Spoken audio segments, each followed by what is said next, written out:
是太平新村。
various argues of Tao. 三、薄心法主讲者。五、净妙翻译者。Mr. Jerome William McCarthy Index. 目录 Chapter 1 Why are they congratulating me on receiving the Tao? 第一章，为什么他们恭喜我求得天道？ Chapter 2 What is the Tao? 第二章，蛇魔是道。 Chapter 3 What are the three treasures? 第三章，何谓三宝？ Chapter 4 Why do the introducer and the sponsor take an oath at the altar? 第四章，为什么引宝要立愿？ Chapter 5 Why I should take an oath before receiving the Tao? 第五章，为什么要立求道愿？ Chapter 6 How to save human beings. 第六章，如何求度众生？ Chapter 1 Why are they congratulating me on receiving the Tao? Ladies and gentlemen, I would like to extend my heartiest congratulations to you, for this is your most auspicious day. Today you have received the Tao, which is the ultimate aim of existence. All of the Buddhas and saints attained the Tao in the past and, by transcending the limitations of birth and death, had become immortal. That which you have received today is the same Tao. Formerly, one who intended to receive the Tao had to abandon worldly possessions and enjoyments. If he was a king, he had to abandon his kingdom. If he was a high official, he had to resign his high position, leave his family and go to the remote mountains to seek a master who would transmit the Tao to him. After much suffering he would gradually perfect his conduct, purify his mind and heart and perform many good deeds. For his sincerity, God would send Buddha to transmit the Tao to him. Under such conditions a person able to succeed was hard to find. During that period the Tao was secretly transmitted from one patriarch to another. 第一章，为什么他们恭喜我求得天道？各位先生、太太、小姐，首先让我衷心的恭喜你们，因为今天是你们大喜的日子。今天你们得了道，道是至宝，道超出了一切。每一位古圣先贤佛祖皆于古代求得天道，故他们能超出生死之界限而永存。今天你们所得的道即同他们其实所得的道一样。在古时，人要得道必须弃他在世界上所拥有之一切与享受。假如他是一位皇帝，也必须弃他的江山；假如他是一位大，他必须舍弃他的爵，离开家人，入深山寻访能够指点他途径，传授大道给他的名师。在他经历了千辛万苦之后，同时已将凡心修炼成佛心，并已达至圆满之行为，以及做了许多善事，在他至诚之下，终于感动上天之心，派仙佛来指点，传授大道给他。在如此之情况下，成功者非常稀少。在那时，道是由一代祖师逆传给下一代祖师。Today we need not go to the remote mountains in order to cultivate ourselves. We may find the means to do so in our own environment. Therefore we must take full advantage of our fortunate circumstances because we are in close proximity to the Tao. Why is the Tao so accessible to us at this time? It is because mankind is facing great calamities which signal the destruction of the human race. What is the cause of these calamities in this modern age? Most people blindly worship technical science and neglect spiritual harmony. They believe that the power of mankind can surpass nature and that science is almighty and can solve all human problems. It would seem as though conscience or soul are only religious terms and have no real existence. Most people do not recognize their true selves, which are indestructible and immortal. Actually, the true self is the master of the mortal body. Today most people have lost their consciences, harming others in order to benefit themselves. Those evils which human beings are now committing will cause great disasters, the likes of which had never been witnessed before. This will be the final calamity in which the human race, the immortals of space, and the ghosts in hell will all be destroyed. 然而现在我们不需要到深山去，而我们一默修行。何以我们能如此容易就得到这？是因为时代不同了。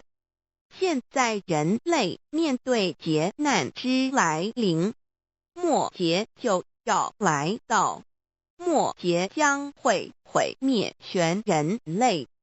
劫难是怎样造成的？原因是在此新世纪，多数的人们共盲目崇拜科学，而不注重心灵的完善。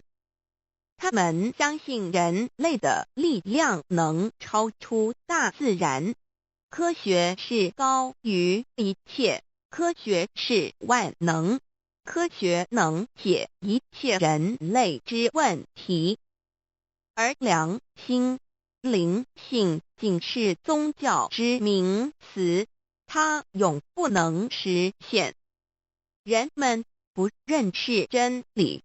真理是我们之良心、道心、真我本体，它不灭，万物长存。它是主持我一生之主人翁。如今世上的众生，大多数失去了真正的良心，他们造一切之罪恶，因此造成了空前绝后之浩劫。我们称它为末劫。在此浩劫中，不仅全世界的众生，同时起天的大仙、地府的鬼魂都要受劫灭。However, God, of whose essence we are created, is merciful and compassionate and does not desire that the good people be destroyed along with the evil ones. So God has provided that the Tao be disseminated among mankind and has sent the great teachers, Buddha Shikung and Bodhisattva Yui, to rescue the three kinds of beings, the immortals of space, human beings, and the ghosts in hell, so that they may return to heaven together. Buddha Shikung and Bodhisattva Yui are under the command of God and are responsible for transmitting the Tao to the three kinds of beings. Their duty is to manage the work called the last salvation. This salvation is formless and soundless, and the transmission is performed without preaching.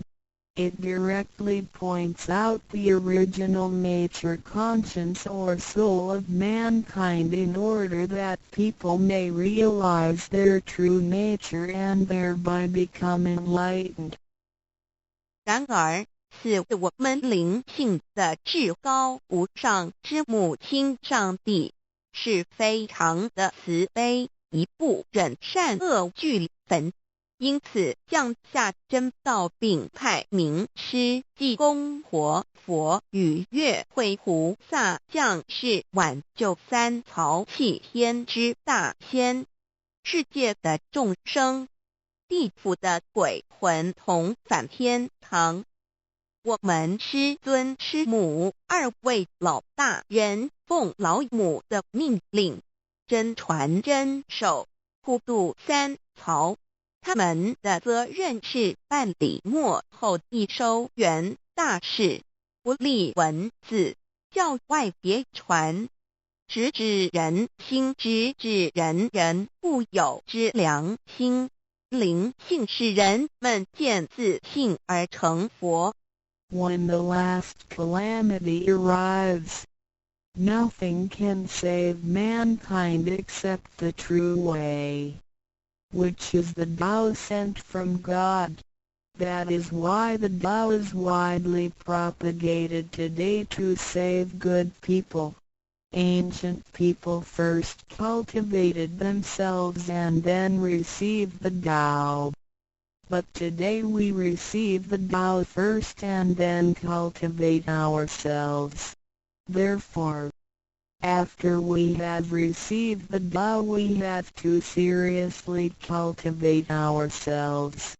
Then we shall automatically be safe from danger, escape from calamities, avoid reincarnation and become saints and Buddhas. 当末劫临头时，没有任何其他方法可以解救众生，除了上帝所降下的唯一之道。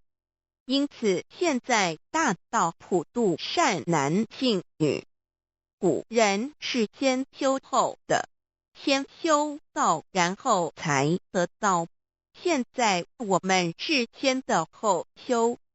因此得道以后，我们要真正修道，将来自然能逢凶化吉，躲劫彼难，超生了死，成圣成佛。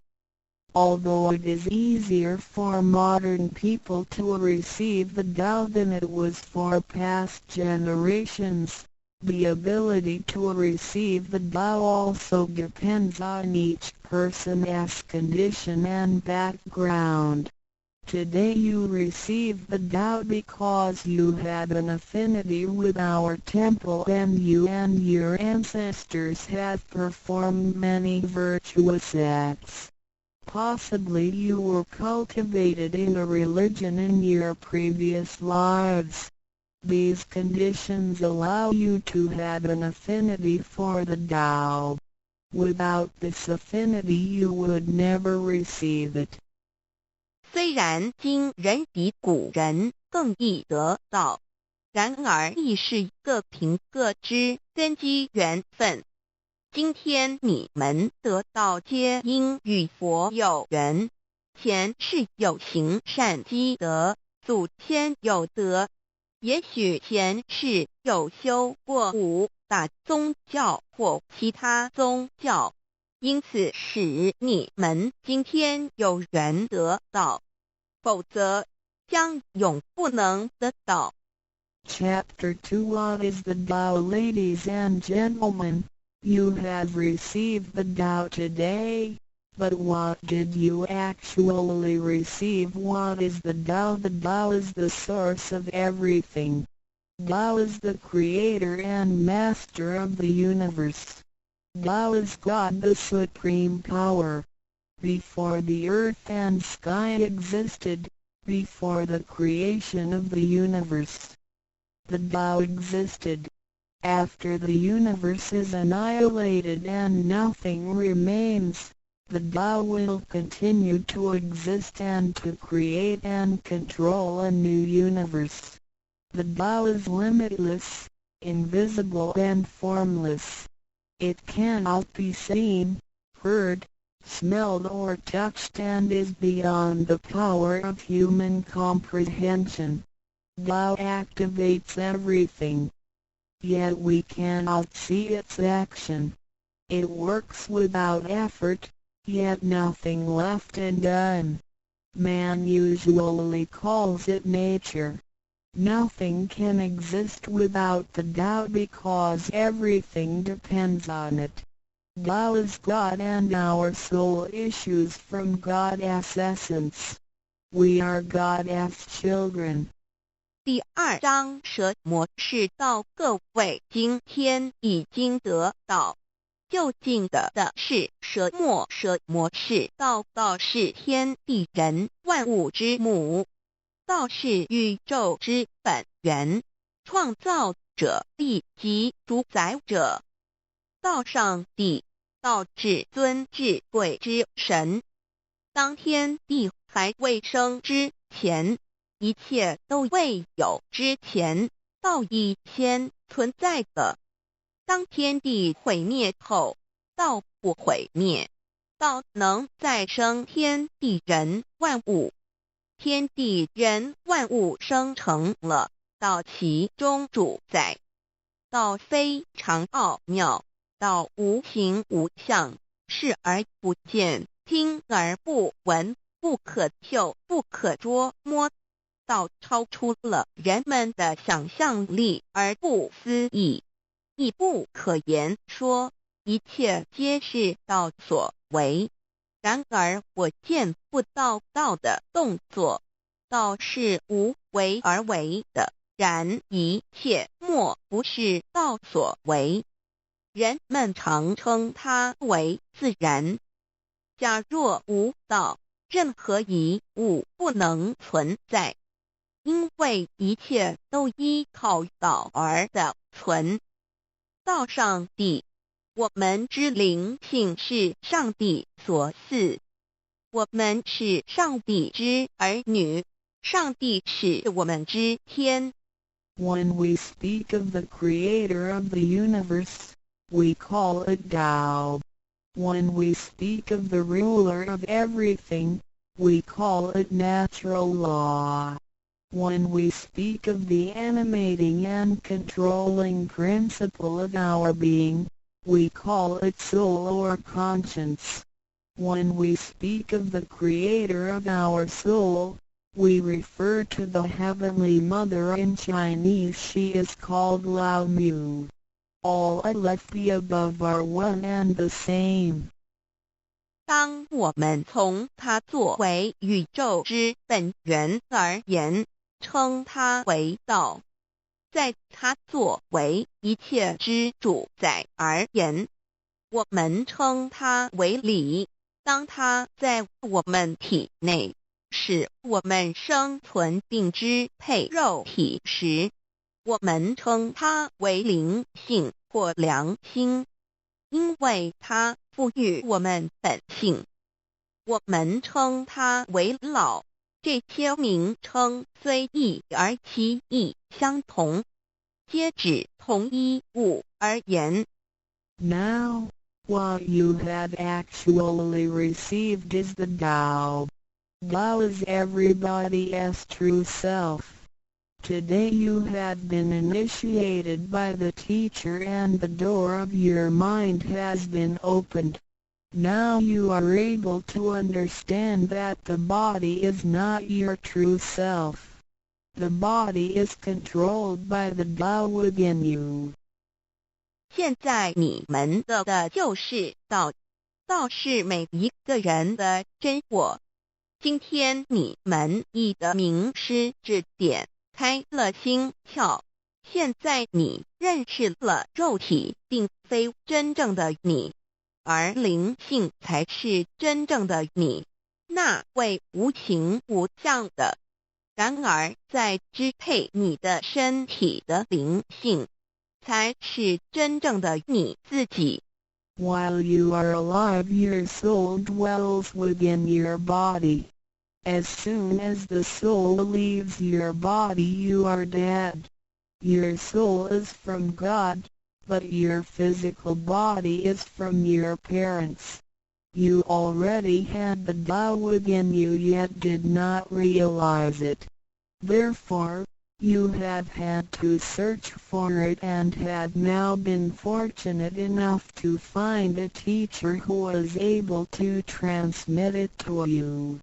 Previously you believed that the physical body was your true self and behaved accordingly. You were selfish, committing misdeeds, acts of violence, and overindulging in physical pleasures. This condition repeatedly led you into a reincarnation and endless sufferings. Now you understand that your true self is not your physical body but only use the body as a vehicle. You are not limited to this physical body. You are boundless. You are the master of the universe because you have God's essence within you. You are full of mercy and love because you share of God's spirit. Most people today have forgotten all these spiritual characteristics and do not know who they really are. Today you are regaining your conscience, your true self. 每个人活时，灵性在他体内，若灵性已离开，他立刻就死亡。灵性附于天，而肉体由父母而来。因此，事实上我们已有道在身上，为何还要再寻求它，还要有点传师来传授？原因是我们已不认识它了。我们以为肉体真我，而不知它原是假，因此我们变得自私，做了许多错事与罪恶。为了使此色身享受如此，使我们坠入轮回中，遭受无边痛苦。我们不知真正的我乃是灵性，而我们已不是仅限于此肉身。我们是无限的广大，我们是宇宙之主宰，因我们的灵性与老是一体。我们的本性充满了慈悲与爱心，因我们是老之分灵。然而现在人们都失去了这些品性，亦不知它究竟是谁。今天我们得到是的回真我良心。Chapter 3 What are the three treasures? Today you have received the three treasures. A. The heavenly portal. B. The divine mantra. C. The symbolic seal. A. The first treasure, the heavenly portal. The point where the teacher placed his finger upon your face during the ceremony is called the heavenly portal. It is the abode of your true self and can be described in different ways, such as 1. Original nature. This is the true self, soul, or conscience which is eternal and indestructible. 2.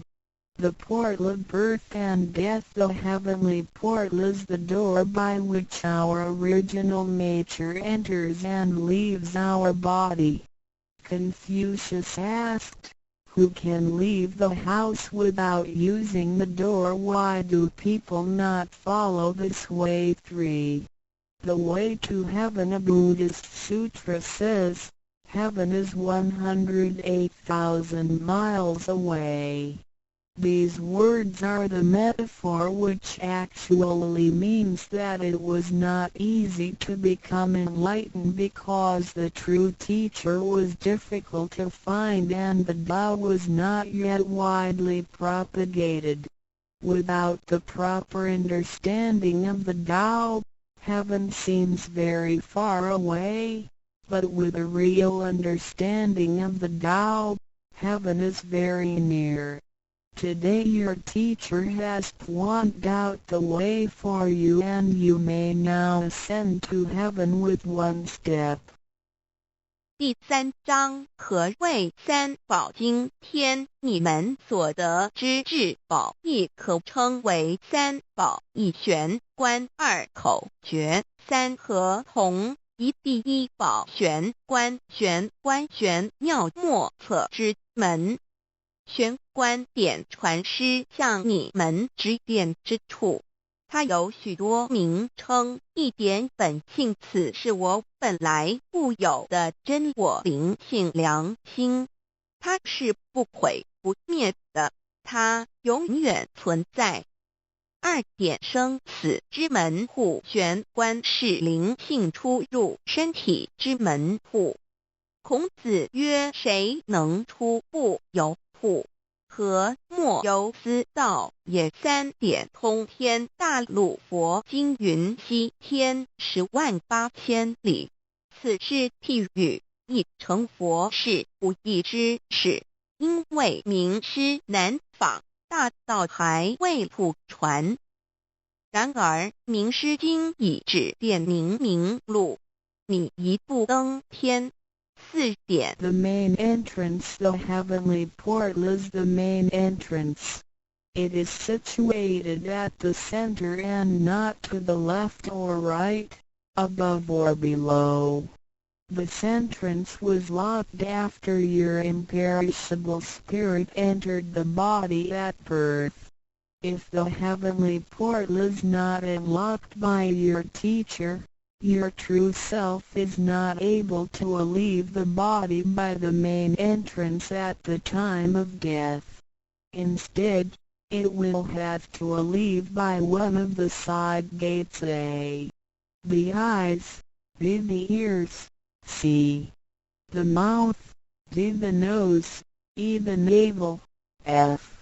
The vertex. If your spirit leaves from the ears, it is reborn as a viviparous animal, such as a horse, pig, cow, sheep, etc. B. Eyes. It is reborn as an oviparous bird. C. Mouth. It is reborn as a creature of the water, such as a fish, a lobster, etc. D. Nose. It is reborn as an insect, such as a fly, a moth, a bee, etc. E. Navel. It is reborn as an ordinary person. F. Vertex. It is reborn as a wealthy and powerful person. 4. 正门玄观是正门，它正好位于当中，不偏向左也不偏向右，不在上也不在下。当灵性投入身体后，此门关闭了。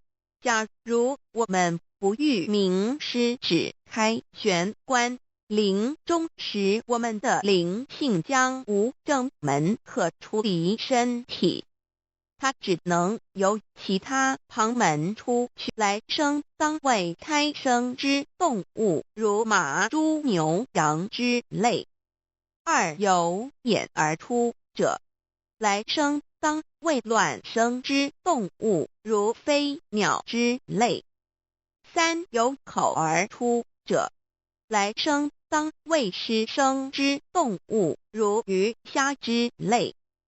四由鼻而出者，来生当为化生之动物，如苍蝇、蜜蜂之类。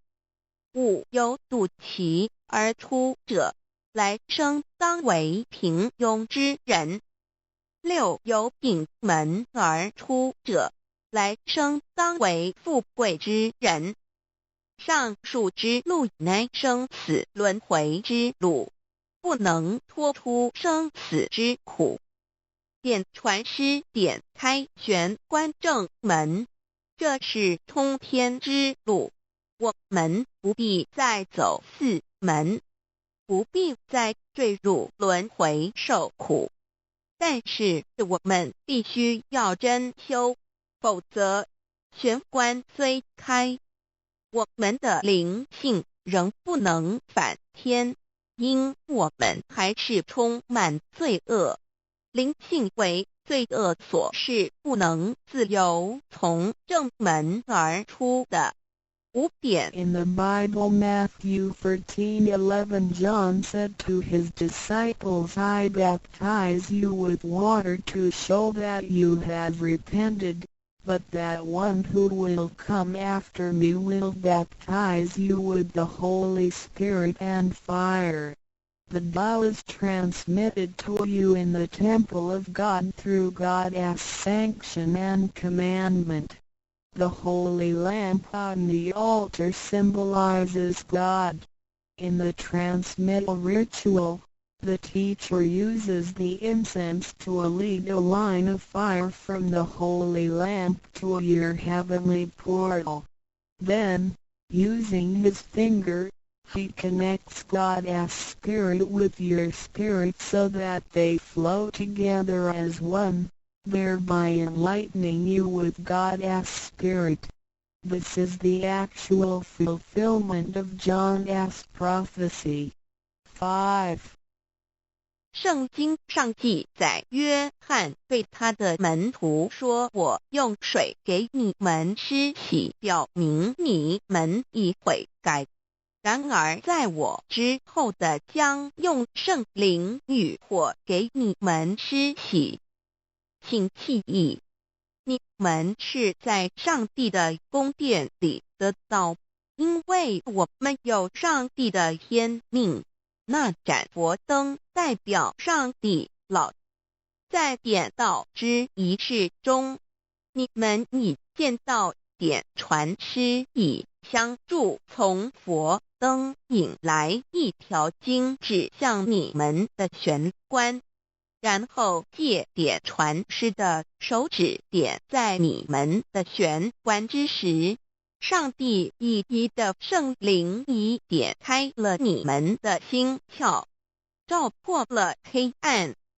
现在你们可见到约翰之预言已经实现在你们身上。6点 Sakyamuni Buddha said, I have the great Dharma which is hidden in the eyes. This indicates the location of the heavenly portal. 6. 释迦牟尼佛云无有正法，掩藏此语，暗示玄关之地。Be the second treasure, the divine mantra 1. You have now been given the divine mantra. It is very important to remember it as it will save your life. It is only to be used in extremely dangerous situations. This mantra acts as a powerful spiritual distress signal to the divine forces, much like an SOS transmitted by radio waves. It is to be projected mentally and silently with great concentration, while at the same time focusing the eyes on the heavenly portal and holding the symbolic seal with the hands. Powerful aid will immediately be sent to you in order to rescue you from danger. If you sincerely cultivate yourself, you will always remain under the refuge of Buddha. 第二宝口诀，心经或五字真经，一刚才传授口诀给你们。还记得吗？请再说一遍。当性命危险时，你才用此宝，将真经默念口中，手抱合同，你将可被仙佛救护，脱离危险。不过要注意，此口诀仅能于性命危急之时方可运用。假若我们真诚修道，当然我们将首先佛之地有。2点 The divine mantra which connects your true self with God. This mantra is without form, sound or color and is the essence of Tao, the underlying and ultimate principle of the universe.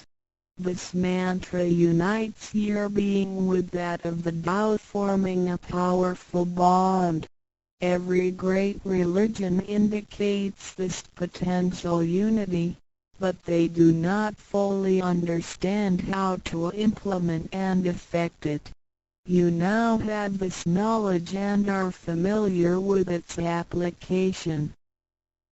2心经口传心授由声音而达入无声因果之真心，由千经万典而达入真经真典。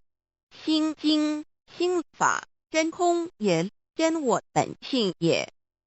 3点 The true teaching is transmitted from mind to mind. The true self, the I, the spirit, the mind all indicate the true center of man or his real essence and original indestructible nature, which is identical with Tao. The human being is a microcosm, sharing all the attributes of the macrocosm. Since he is essentially divine, man only needs to understand the nature of reality and align himself with it. The more pure and refined his nature, the more conscious he becomes of his relationship with the Tao. When he realizes that he is one with the Tao, he has become fully enlightened. 3以心传心口传心授，以老之心传于众生之真心，此者老的分灵之心也。C. The third treasure, the symbolic seal 1. In Chinese, Ha means to combine and Tun means all together. The symbolic seal, which is formed by the two hands joined together, is the golden seal, which is formed by the two hands joined together, is the golden seal which unites us with God. It is like a contract or mutual agreement, which is the actual meaning of Ha-Tung between you and your Heavenly Mother. It acts as a signal, password, or passport. It is a spiritual instrument of identification, as well as symbol with many ramifications. 2. When you hold the symbolic seal, you are united with God. 3. The left hand is good, so it is placed on the outside, covering the right hand. The right hand is often used for evil purposes, such as beating and killing. The right hand is placed on the inside because of its evil propensities and is shielded by the left hand. Together the hands hold the word child, which is formed by the two thumbs in proximity, symbolizing the Chinese word hai, which means child. This hand symbol acts as a direct signal to God. It serves to mobilize heavenly protection and causes the user to escape from any impending calamity. 4. Let us quote some words from the Bible. Matthew 19:13-15. Some people brought children to Jesus for him to place his hands on and to pray for them, but the disciples scolded the people. Jesus said, "Let the children come to me and do not stop them, because the kingdom of heaven belongs to them." He placed his hands on them and then went away. This event illustrates the power and significance of the symbolic seal. At that time Jesus placed his hands on the children's heads and explained that this is the way to God's kingdom. Today we hold the child symbol and realize that we are the children of God and are willing to return to God's presence. 第三报合同一点合同之意合是合成一体，同是相同。合同象征老赐予我们的经印，表示我们已归根认。我们守抱合同，表示我们要与老合成一体，同老一样。是说与老和灵永不再分开。二点合同，同合，抱起合同，能闭眼罗。三点左手属善当在外，右手属恶居内边。子亥相掐怀中抱，能托久大节关。四点现在让我们引用圣经之语句，有一些人带孩子们到耶稣跟前求耶稣为他们按手祝福，但是使徒们责备那些人。耶稣说，让孩子们到我这里来，不要阻止他们，因为上帝的国是属于如此的人。耶稣为他们按手祝福，然后离开。从这件事，我们可以了解，它是对合同之一种预言。在那时，耶稣把手按在孩子头上，并说：“须如此，方能返回天国。”如今我们守抱子海觉，并觉悟我们是上帝的儿女，且愿意回返上帝身边。Chapter 4 Why do the introducer and the sponsor take an oath at the altar before you receive the vow from your teacher? Two persons take an oath at the altar, one as your introducer and one as your sponsor. Without these two persons, the vow will not be transmitted to you. The introducer vouches for your character and guarantees your good conduct. The sponsor guarantees that the vow is the true path and that the teachings are genuine. A vow is also taken to guarantee that any money which you may donate to the temple will only be used for the printing of books and other such noble purposes. 第四章，为什么银宝要立愿在典诗还未传到给你之前，有两个人做你的银宝师先立愿，引保你求道，否则典传师不可传道给你。这两人保证你是好人，并发誓他们是引你入正道，并非左道旁门或邪教。他们并非狂哄你的钱财，否则他们愿受天雷诛。你奉献的功德金是来建佛堂、引善书，任何人也不能把它用在私人用途上。Chapter 5 Why I should take an oath before receiving the vow. Before anyone receives the vow, he has to take a vow which states that he will faithfully adhere to the principles of vow and will not reveal the secret teachings of the three treasures to anybody. 第五章，为什么要立求道愿？每个人在为求道前，必须先立愿，表白他将诚心报道，即不泄露天机三宝给任何人。Chapter 6 How to Save Human Beings. Now you have received the Tao, which is ineffable, sacred and sublime.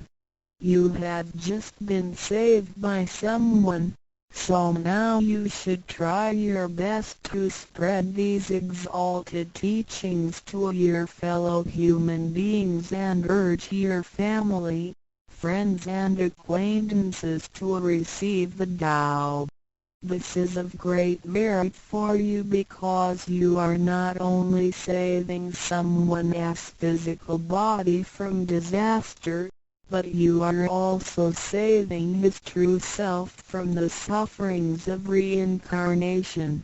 Also you not only save that one person because, if he cultivates himself properly, he can also save 7 generations of his offspring by his virtue. How great is your merit! 第6章如何救度众生。如今你已得了大道至宝，你已被人救度，你也应该去救度别人。所以请你尽量的度你家人、亲戚、朋友求道，让他们亦得蒙上天之恩典，此乃你莫大之功德。因为你不仅救了他的灵性脱离轮回之苦，并且救他的色身脱离劫难，同时你不仅是救了一人，假若他真修，他将能以他的功德来超拔九玄七祖。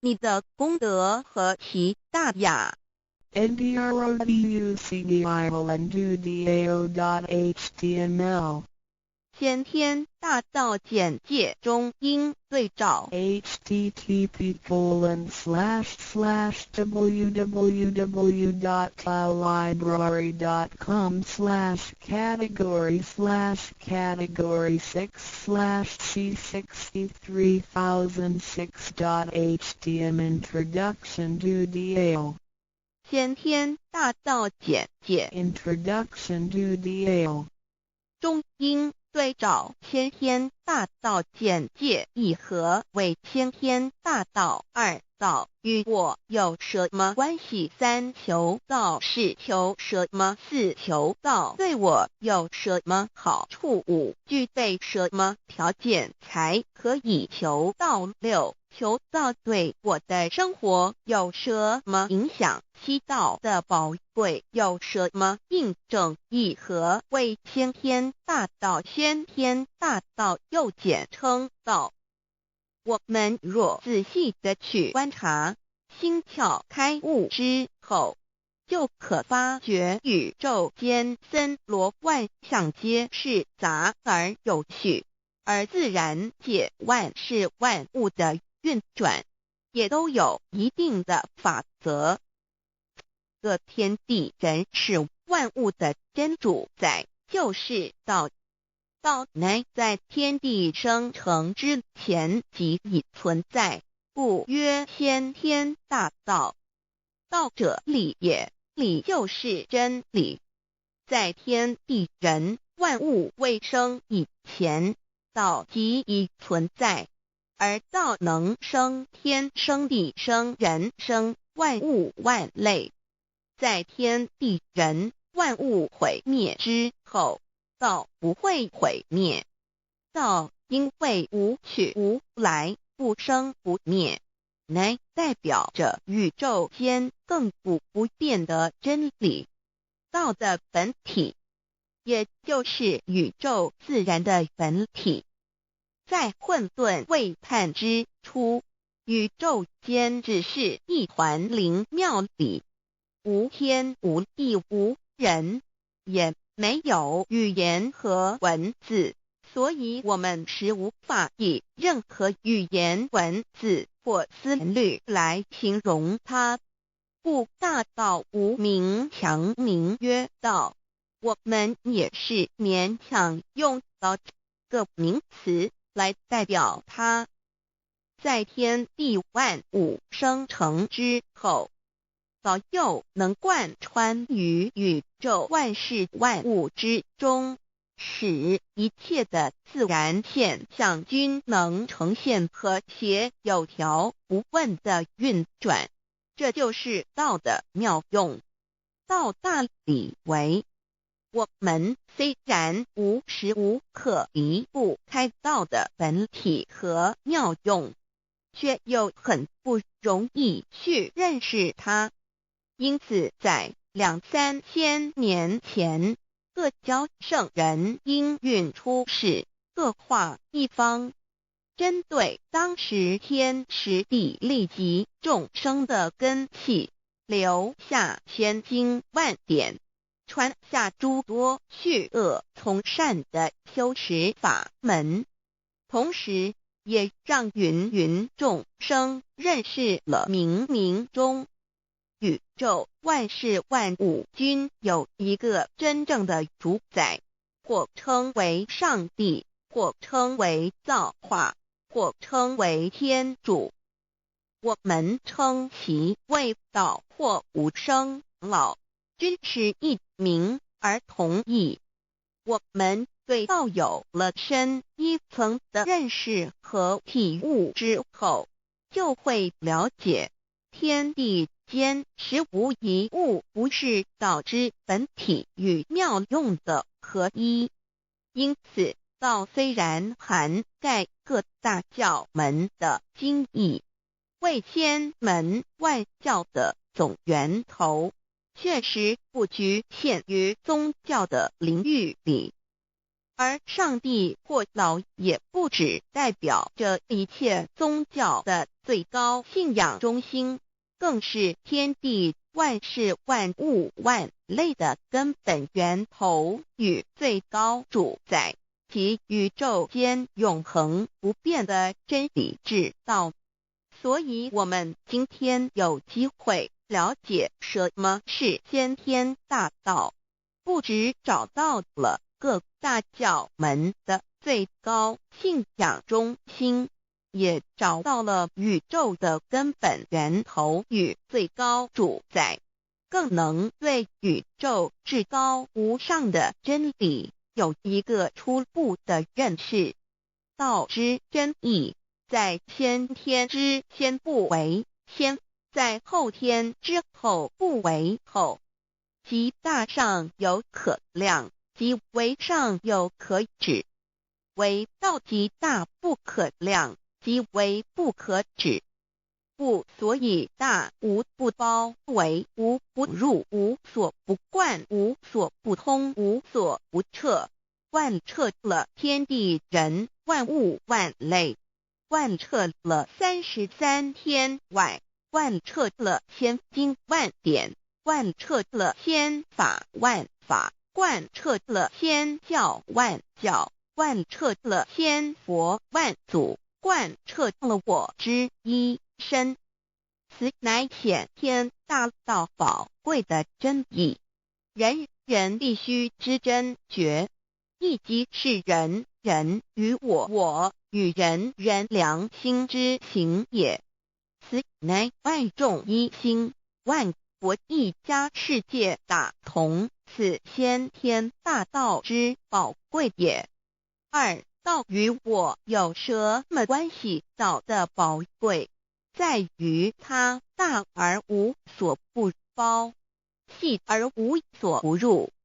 天地生成之后，道贯穿于天地万物万类，使得日月星辰之运转各有其时，4时之交替，万物之消长各有其序。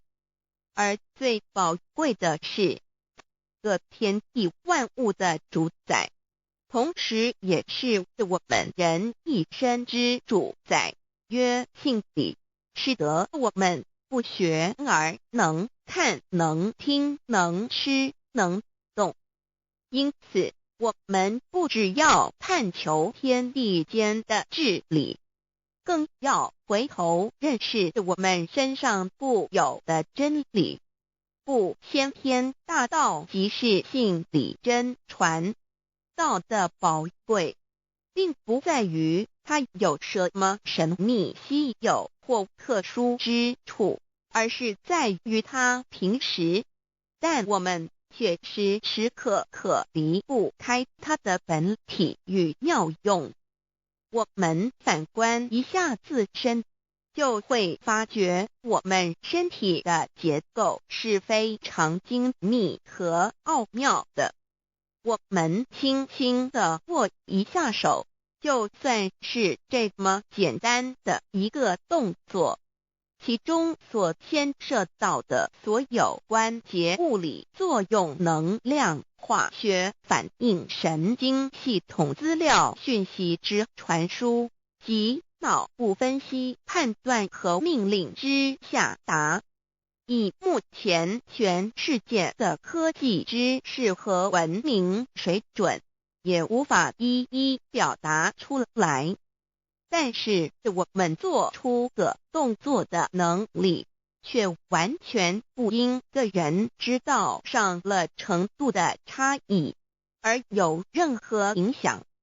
无论是学识多丰富的学者，或是目不识丁贩夫走卒，无论是成人，或是刚出生不久的婴儿，都可以轻而易举地做出的动作。人人与生俱来，不学而知，不学而能，无增无减的良知良能，就是主宰我们一生的道。我们有学习而得到的知识和才能，有忘记的时候，有疏远的时候，而道的本体和妙用，不用学习，不用思考，大而能主宰宇宙的运作消长，小而能主宰我们一生之视听言动。我们有而不知其有，用而不知其用，却又无时无刻不能缺少它的不增不减，本自具足一切我们身上固有的道，因为就在我们身上，又称作自性老。我们了解了个主宰天地万物的道，在我们身上就有，它的作用不应受到我们赞美或否认而有任何增减。无论种族、肤色、国籍、宗教、信仰或贫贱富贵，均无分无别。因此，我们能求得先天大道，不只找到了宇宙的根本源头，也找到了不生不灭的真我。不只认识了宇宙，也认识了我一生的真正主宰。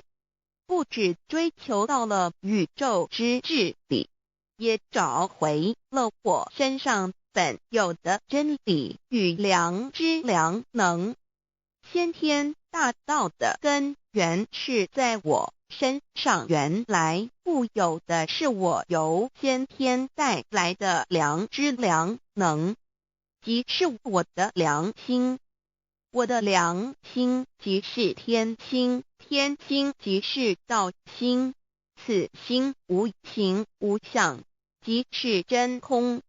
真空之妙，空而不空，空中妙有。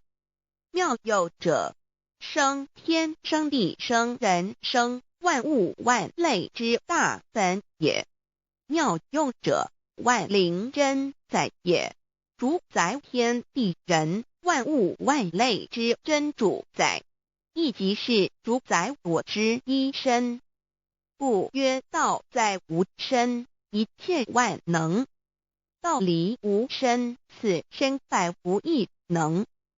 先天大道如此宝贵，乃人人必须追求之道也。三求道是求什么静心观察我们所存在的个宇宙，我们往往会赞造物主的神奇。自然界每一刻皆有无数的事物在同时运转，而其整体却又是那么协调。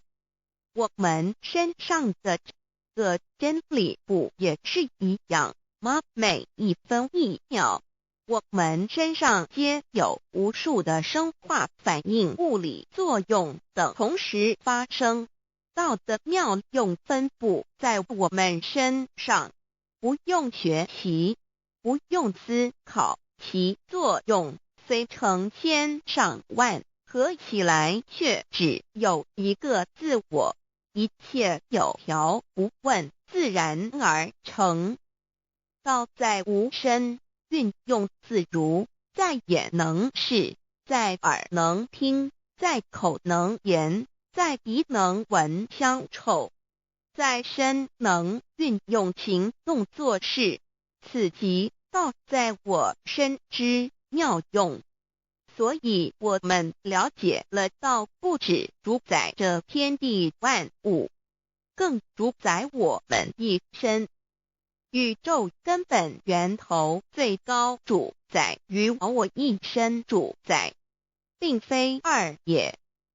道的本体无形无相，我们肉眼看不到它，手也摸不到它，但它却无时无刻不在发挥其妙用，更进而随着天时及环境而发展出语言文字经典及造福人类的文明，此即是我们良知良能之作用。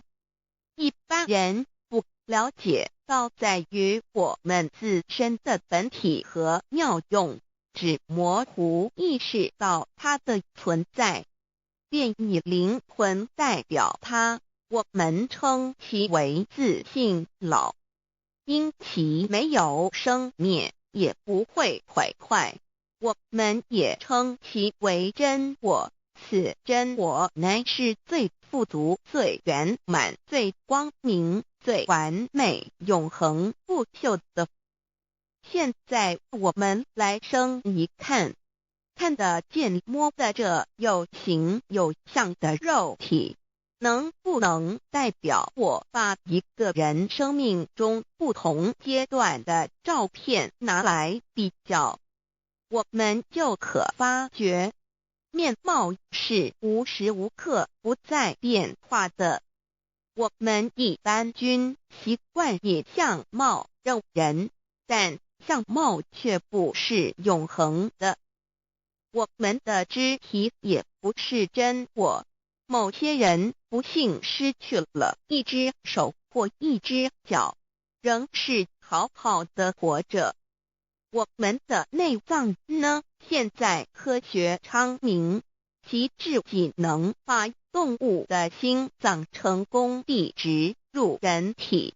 我们不能因此说这人不是他自己了。就算头的脑细胞从我们一出生就开始不断的在坏死、减少和变化之，因此有形有相的肉体只是真我的一个工具而已。肉体虽然看似真实，却无时无刻不在改变之中，不拘数十年又变成一堆黄土。因它不是永恒的，我们称之为假我。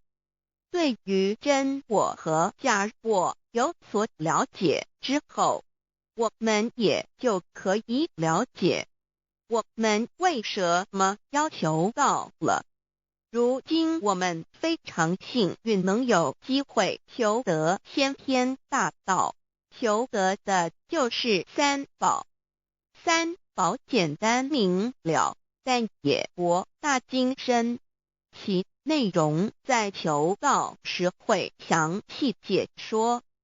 现在只简单的提出两点。首先，求道就是直接点出了真正永恒不朽的真我，也就是良心本性的发。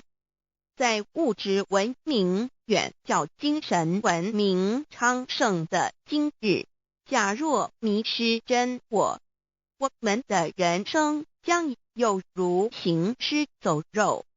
若是认假为真，更是我们为了盲目满足假我而做出害己害人的事情，造成自己在世时与死后的灾祸。因此，求道启发了我们内在本的真我良心，真我假我协调融合，使我们的人生不论存没，都是平安喜乐自在充实而有意义。其次，求道也就是开启了我们身上的正门，又称良心之门、智慧之门、慈悲之门。这个门非常的重要。当我们要离开一间房子时，自然由大门离去。如果此门无法开启，而被迫从窗户或阳台跳出时，就可能会摔断腿。我们的肉体就像一间房子，真我灵性就像是房子的主人。当有一天肉体要毁坏时，真我灵性若不得正门而出，被迫另寻旁门，其恐惧与焦虑是无法形容的，这也导致了死后的痛苦与不安。因此，我们可以发现到，绝大多数的人临终时，其肉体皆显现山僵硬、恐惧、无助与挣扎之相。求道就是开启我们个生来死去之正门，也就是通天大路。因此，我们今天很幸运能求道，求得三宝，打开灵性通天之正门，可以让我们找回真我，认识我自己身上的道，自然以良心作为待人物之准则，使人生更有意义，更进而解决生死大事，得到超生了死的保障。100年之后，回到我们的来不家乡。所以先天大道又是回天之道，先天大道之宝贵，即是千金万点不如一点。此点打开玄关正门佛门，天堂大路一步直超级的永生之道。此点宝贵，超佛越祖，超经越典，超越天地。得到这一点宝贵，它是诸经之师、诸法之王、诸佛之天地之，故曰超生了四极的永生，不毁不灭之先天大道也。此乃即是人人原来固有的，必须返回天之道也。四求道对我有什么好处？我们今天很高兴能有这个机缘求道，能够开启良心之门、智慧之门、通天之正门，这是第一步。这宝贵的道还能带给我们终生受用不尽的福之益，离苦的乐。人生在世，遭受种种之苦恼，就其根源皆起因于迷失了真我。求道首先就是让我们认识人人身上固有的道，找回我们本有至真至善至美具足圆满永恒不朽的真我，在日常言行之中发挥真我，使我们一举一动皆能合于理，止于至善，自然不会受周遭的人事物所左右，我们的心也就不会患得患失。心为一身之主，我们既然在心境上有所提升，自然不会与邪恶之事相感应，则不相随心转，还可以改变命运，趋吉避凶，朝向光明，使我们得到真正的喜悦，逍遥自在。二多地南自有人类文明以来，道的真义便代代单传独授，其没落贯穿了早期的主要文明，如中国、印度等。奈何近百年来人类受物欲所逼，在空前繁荣的物质文明中逐渐迷昧了良心，甚至竟将制造威力极大的杀人武器。回顾数千年人类历史，在近代短短数十年间，便发生了2次世界大战，无数挑战，伤亡无数。滥用科技文明，同时也损害了自然环境，造成大气臭氧层之破坏，全球性气候的改变，人心之变，干造了天灾人祸连连。人类以为自己酝酿了一个空前的浩劫，因此上帝洪恩慈悲，特将大道谱传于世，以挽救良善。求道以后，我们时刻存着道心，以良心待人处事。当遇有人力不可挽救的灾祸时，只要诚心使用三宝，必能灾必劫，逢凶化吉。此事验证甚多，不胜枚举。三超生了4人生，有如一段苦乐相参的旅程，遭受生存竞争、衰老、病痛、死亡等困苦，人皆难免。而人间种种欢乐又往往是短暂易变的，尤其当旅程结束时，终就成空，归宿渺茫，更不禁令人凄独怅惘。是以智慧者有见于此，乃以超生了死，追求真实永恒的人生意义，为人生至高之目标。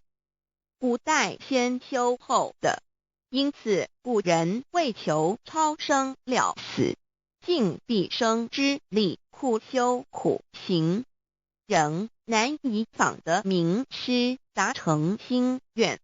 如今大道谱传，先道后修，在求道过程中，天命名师一指，开启了我们通天正门，先赋予超生了死的保障。我们得道以后，认识了真我，以真我为主宰，远离邪心妄念，让我们的心念、言语、行为，无论待人处事，皆合于良知。100年之后，真我灵性自然返回故家乡，永享平安喜乐。4成圣成贤求道，也就是为我们种下一个成圣成贤的正因道种。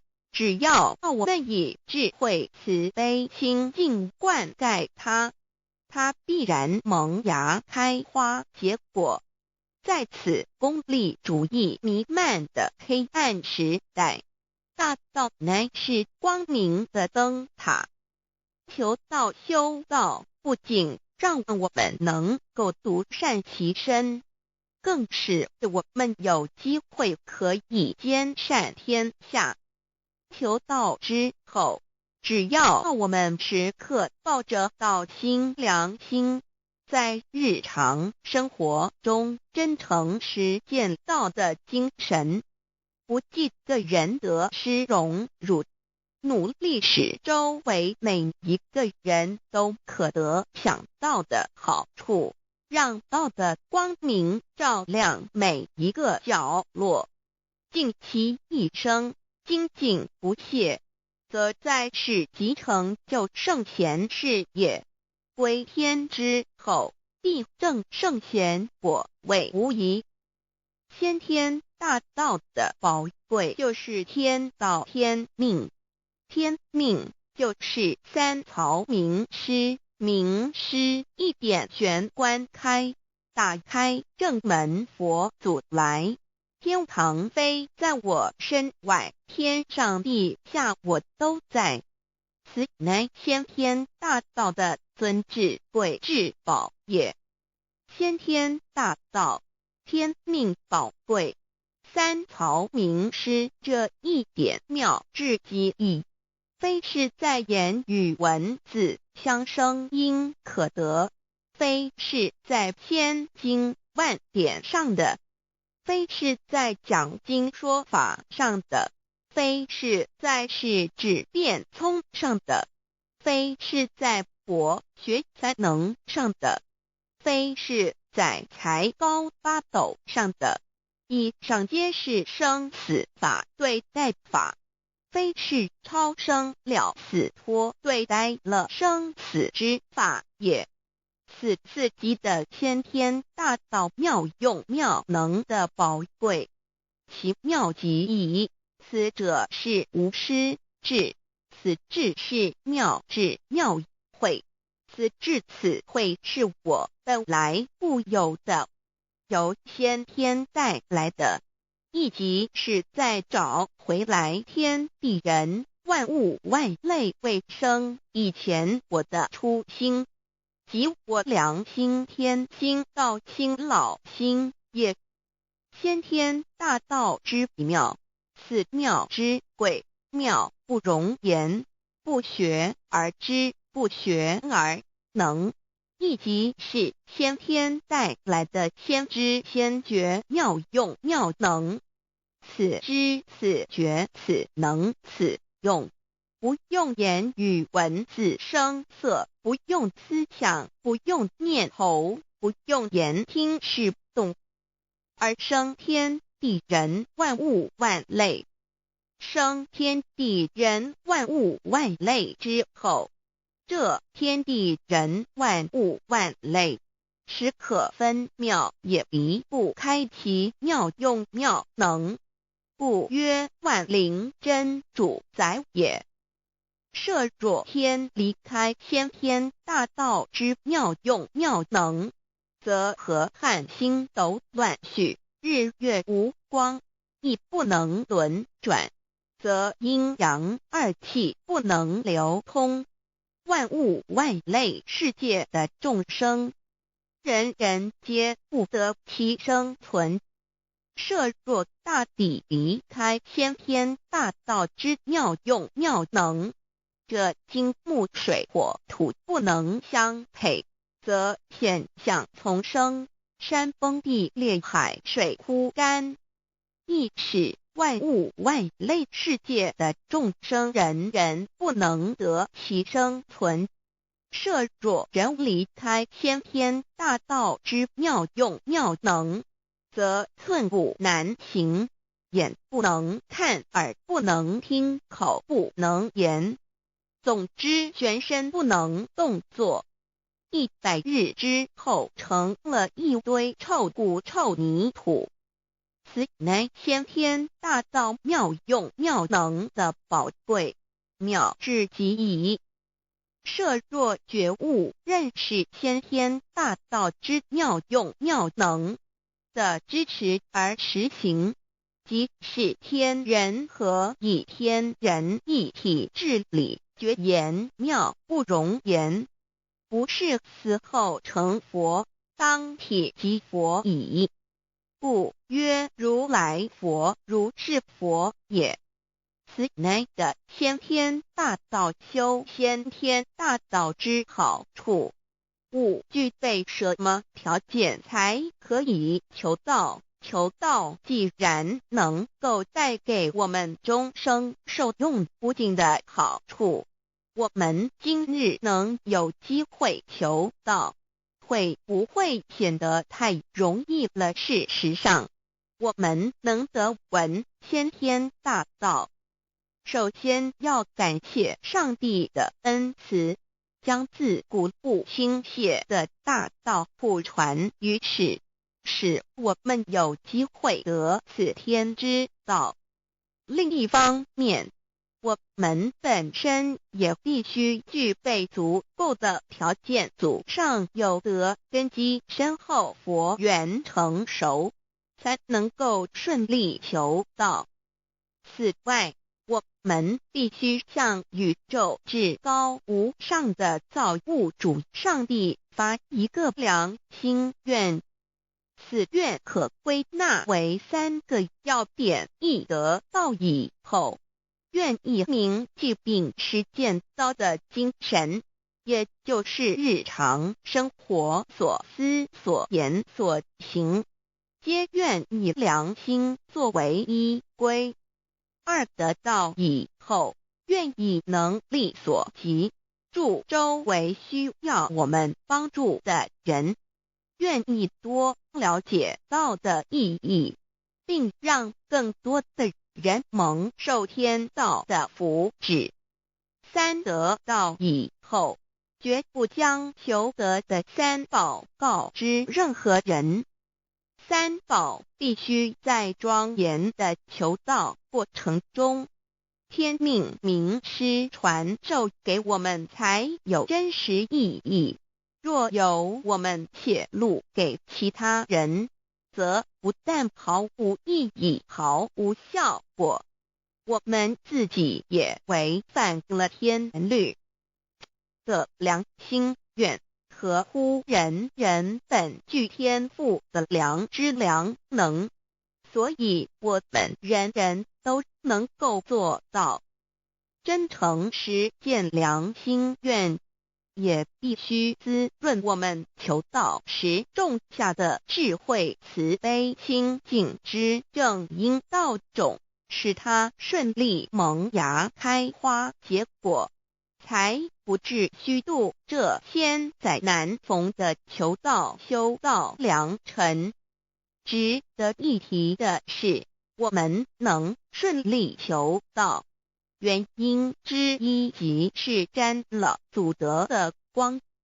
是故上天开恩，只要我们修道有恒，则我们的祖先也有机会可以求道，超生得救。我们的子孙亦的印地，对父母祖先尽大孝，这是最好的机会。只要具备以上条件，则无论任何国界、种族、宗教信仰的人，都可以求道。欲求得先天大道，脱出轮回之苦、地狱之灾，世间的穷通受忧、鳏寡孤独、生老病死苦，而返天堂永享天伦之乐者，必须我有得遇6万年良辰佳期的幸运。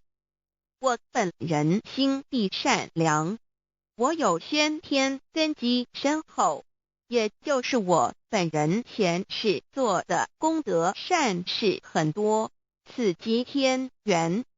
我本人祖先有功德，做善事，此即祖上有德。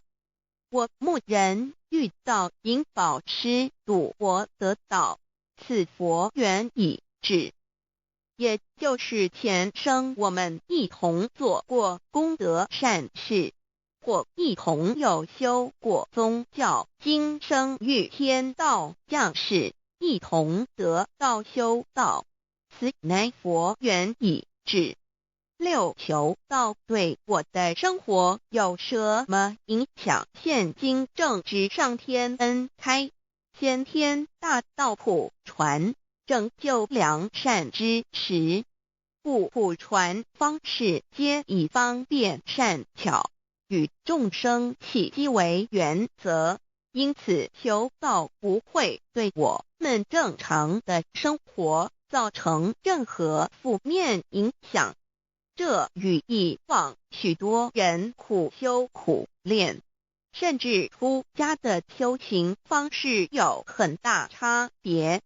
也正因为如此，先天大道能在日新月异的现代，适应社会的各个阶层，传布到世界的各个角落，使人人皆有共沾天恩的闻大道的机会。关于求道对生活有什么影响，我们就以下几点来看。一、与任何宗教没有冲突，道代表着天地万物及我们一生之最高主宰与真理。不止在各大门创始之前，甚至在天地未生以前，道就已经存在了。因此，任何教门，只要其教义是追求真理及实践良心，就不会与道有任何冲突。事实上，不止宗教，只要我们以探求真理的角度去观察，则自然界万事万物皆能与道吻合与印证。若我们原有某种宗教信仰，求道将不会造成任何抵触，也不会使我们背弃原有的信仰，反而让我们对真理的探求有更深一层的体认。二、以良心经为最高规戒每一个人生活环境中的文化习俗、时代背景、法律条文及价值观念都不完全相同，因此没有任何一个具体的规戒或条文能够适用于所有的人。所以求道后的规戒着重在我们每个人真我良心之实践，由真我良心主宰自己，而不是在经典之背诵上及律法之钻研上下功夫。三、不照良心愿行。有和透过很重要的一点，求道并非从外在加给我们良心与真理，而是借着开启我们智慧慈悲之门，找回我们身上固有的真理，让天理良心自然流露。因此求道后，所有真修实行之人皆是自动自发的。是不，求道后，若我们不照良心愿而行，并非将出现任何外力来强制我们遵行此愿，而是将受到自己良心的谴责，由真我良心督促自己，而自然改过向善。四、圣凡间修真我之实践，并不局限于教堂或寺庙之中。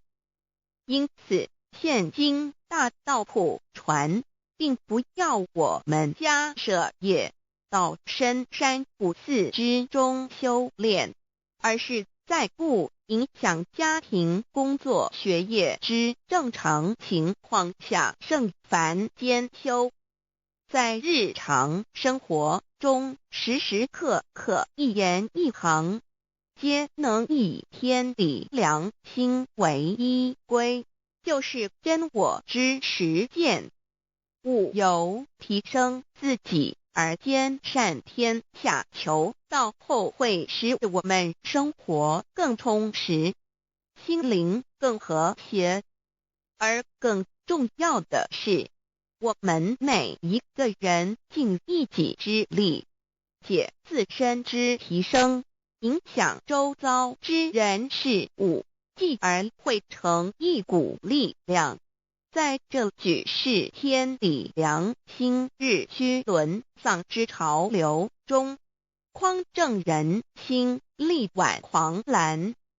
如此必能早日实现先天大道普传之宗旨及弥勒佛的原慈大愿，化污浊的人间为人间净土，化纷乱的世界为世间天国。其道的宝贵有什么印证道是宇宙的至高真理？它的作用贯穿了天地万物万类，更是我们一生之最高主宰。真正了解了这一点，我们就会体认到，道是随时随处可以被印证的。许多贤贤得道之后，发出了大诚心、大信心、大智慧，真修真行，皆能参悟到，不止在各教经典之中可以印证到，其实在任何时间空间、万事万物我们之一身，甚至一草一木，皆离不开道的本体和妙用。体认至此，自然能发出永不退转之道心。而尚未求道或刚求道者，则需借助于一些具有形象看得到、感受得到的印证，以奠定初步的信心。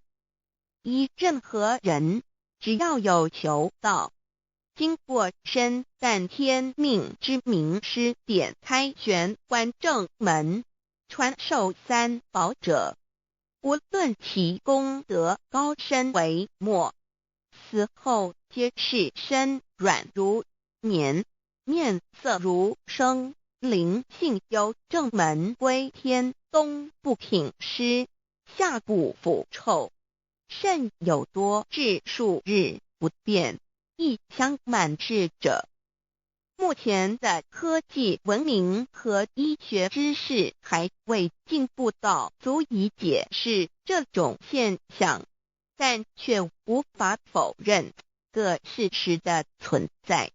这种现象虽曾出现在某些宗教中，但极其罕见而珍贵，而求道之人除信道不笃于反道败德者，不敢定论外，其余则比比皆是。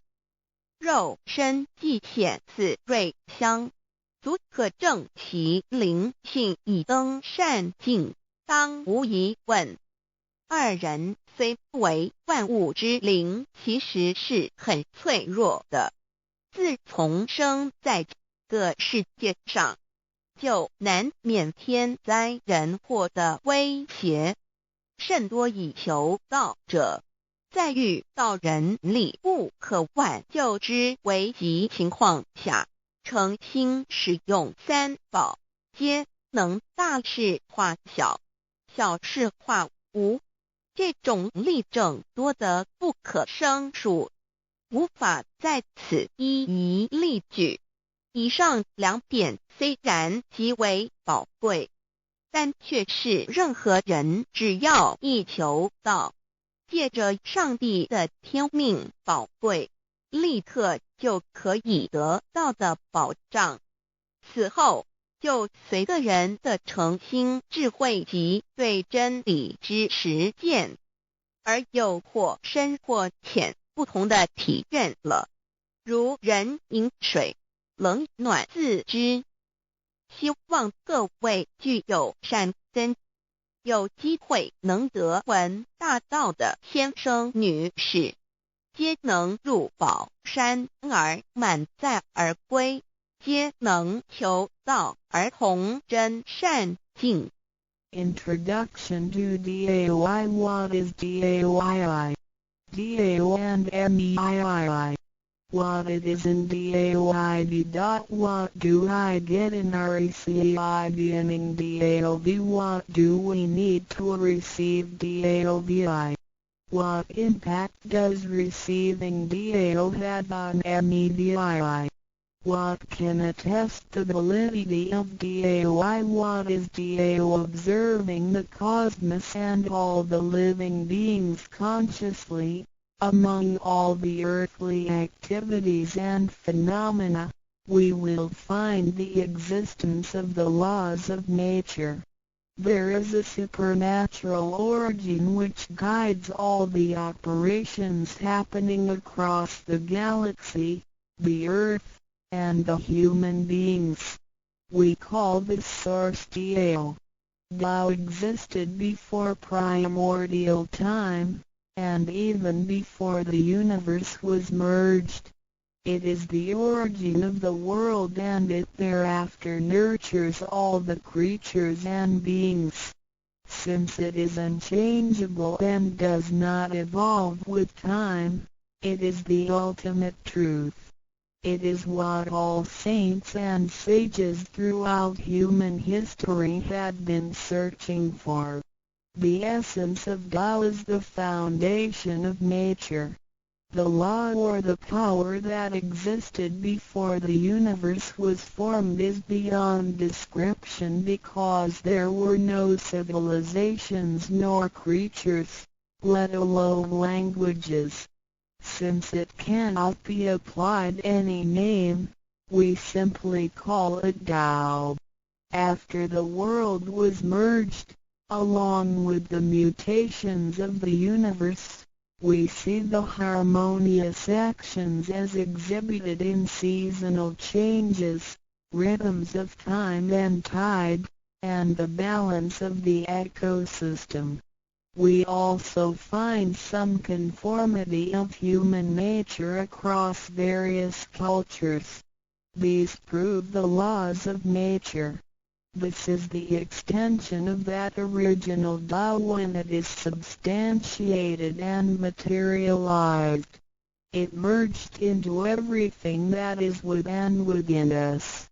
Now that we know Tao is present universally and yet difficult to be recognized, there have been prophets and preachers trying to make us know and understand the origin and the truth of life through various teachings and literature since the beginning of civilization.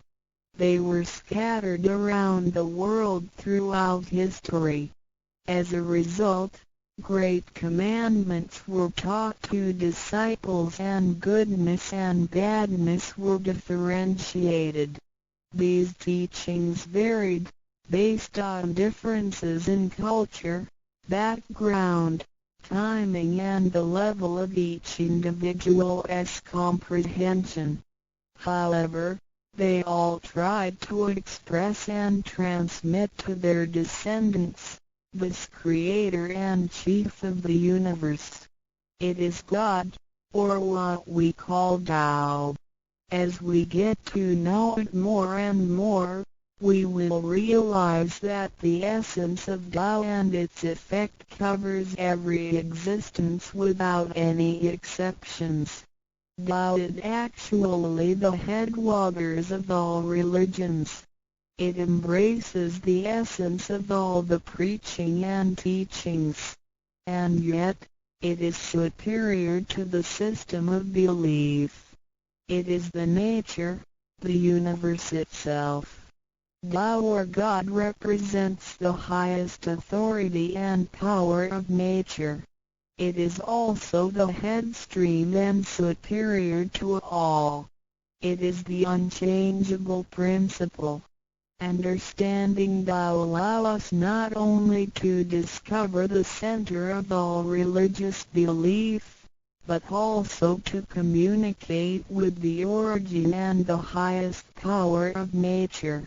We will then be able to relate ourselves to the truth of the universe. To probe further, Tao existed before the formation of all, yet it was not anterior, which means that the creation was embedded in it. Tao emerges into the creation, yet is not posterior, which means that it is not thereafter limited. Among those created, however large, they can be measured, however small, they can be detected. It is only Tao that cannot be measured of its immensity nor detected of its existence. Therefore, it is larger than the largest and leaves nothing excluded, and yet it can be smaller than the smallest and leaves nothing not penetrated. It is ubiquitous. It merges into and governs all.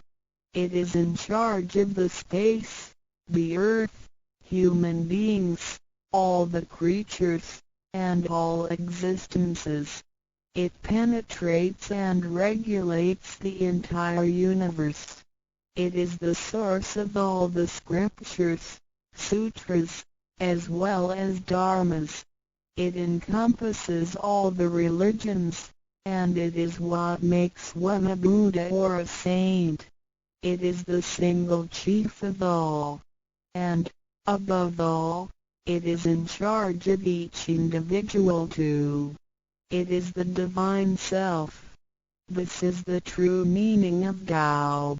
We should get to know it this way and rediscover our own invaluable treasure. So, to practice Tao is to revive one's own conscience as well as everyone else's and to act upon it accordingly. Then, all people can be of one spirit, all nations can be in peace like a family, and the great harmony will come true. How precious Tao is! Dao and Me. The significance of Tao is in its immensity and ubiquity. Its mightiness guides the universe to carry on with changing seasons and evolving creatures.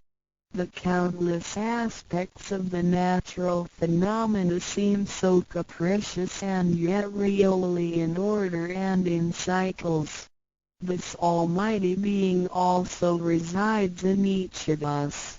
It is the Divine Self, the natural quality of a person. It enables us to see, to feel, to taste, to hear, and to move without learning. While we research the ultimate truth in the universe, we should turn in upon and see into ourselves to discover that Divine Self. We will find the rules that govern the universe also comply with the way we are. Tao is not something too far to reach, nor too mysterious to comprehend.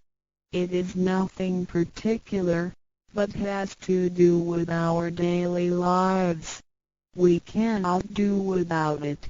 Every movement we make, in order to see, to touch, to feel and to think, is associated with Tao. Consider how many wonders are hidden in our body, how delicately our physical functions are carried out. For example, when we shake hands, the components involved would include the coordination of joints and muscles, the chemical reactions of energy, the transmission of information through nerve systems, and the actions occurring in our brain such as issuing orders, making judgments and analyzing situations. Even with the most advanced technology and the highest level of knowledge we have developed today, we cannot completely reconstruct such a function. Yet the ability to perform such a simple movement is there for all individuals, regardless of the level of a person's knowledge and his/her being a grown-up or a baby, a scholar or an illiterate.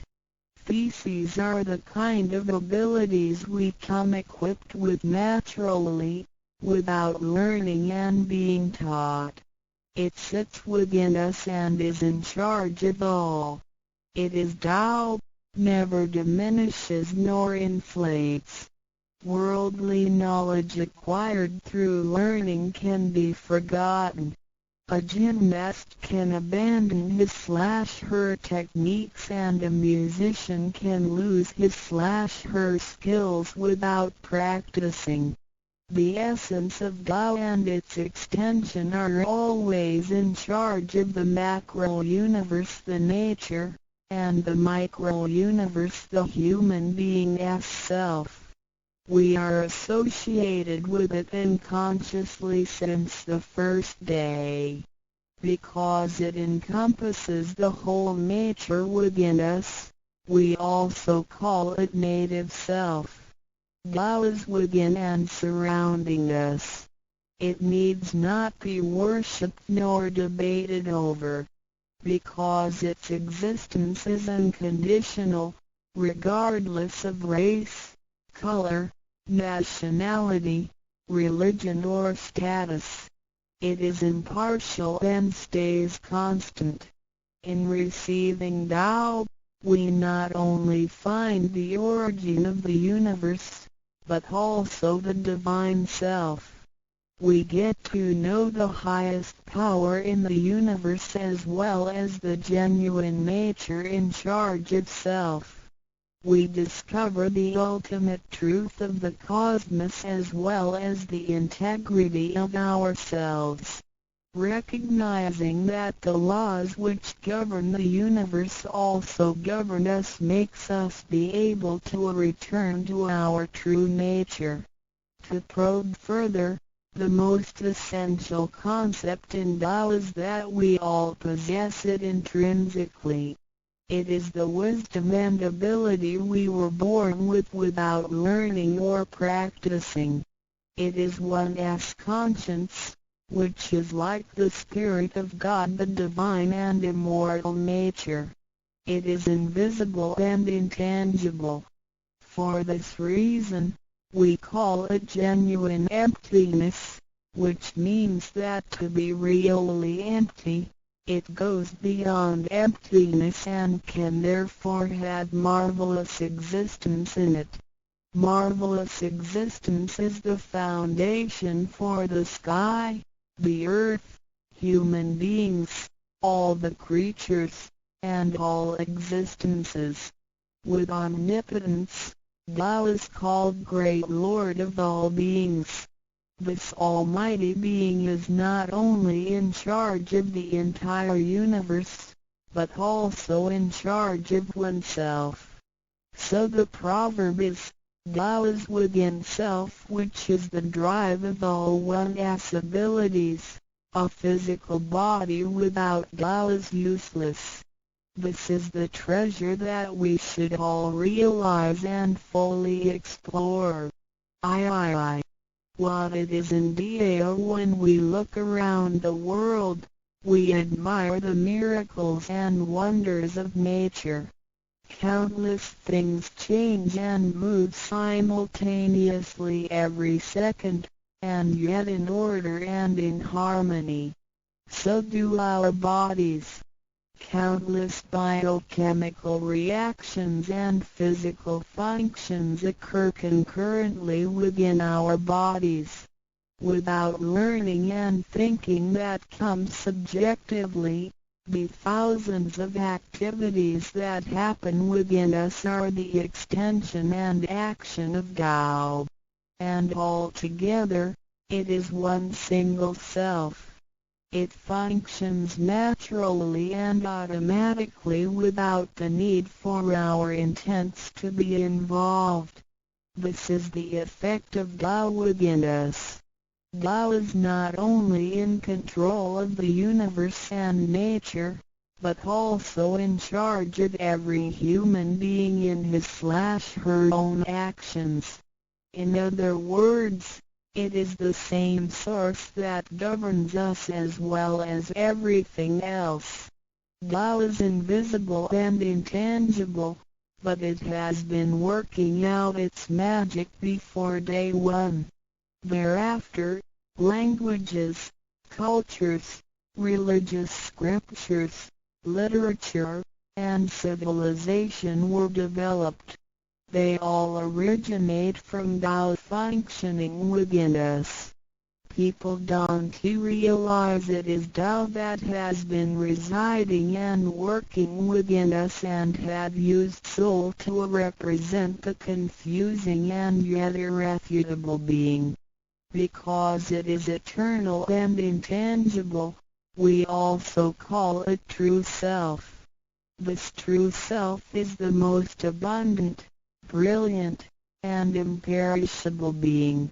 Let us take a look at our tangible body and see if it can be the true self. We know the pictures taken throughout one's life show different faces and expressions. We recognize people by face, but our looks change and are not permanent. The handicapped, with impaired arms or legs, can also lead a complete life. One with a transplanted animal heart is still a human being. Even our brain cells keep decreasing and changing every second from the moment we were born. Therefore, the physical body is only the interim residence of the true self. Though it seems so real, solid and alive, it turns into dirt eventually. We call it false self because of its tentative and transient nature. By recognizing the difference between the true self and the false self, we understand the reason and importance for us to receive Tao. Luckily, we are given the opportunity of receiving Tao and learning the three treasures. The three treasures are straightforward yet profound. The meaning and details of them will be illustrated through the rite of receiving Tao. Here, we only discuss two issues. First, by receiving Tao, the true self gets plucked out. It leads to our conscience.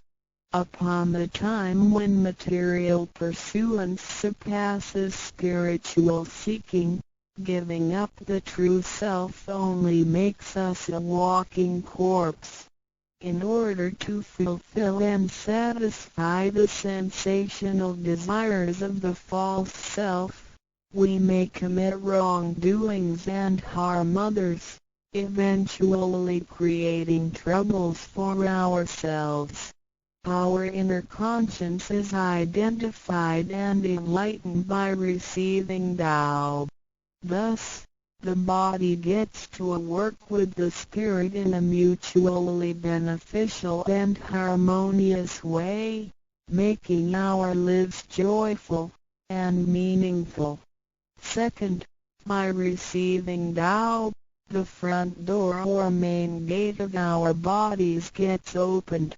It leads us to conscience, mercy and wisdom.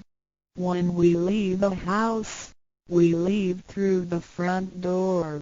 If the front door is locked, we may have to leave through the back door, or even by breaking the window or jumping off the balcony.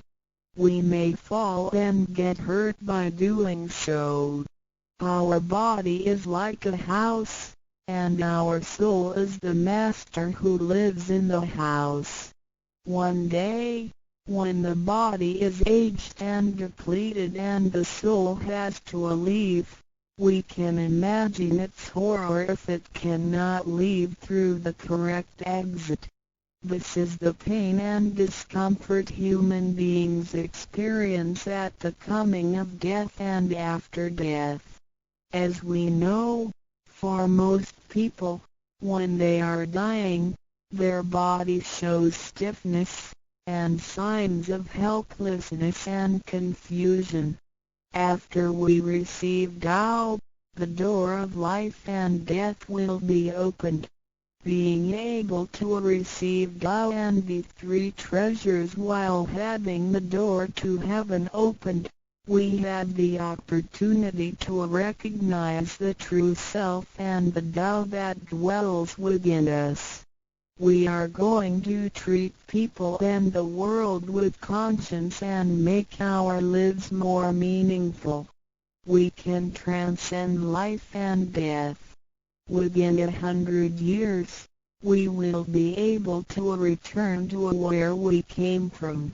Therefore, the heavenly Tao is also the way to return back to heaven.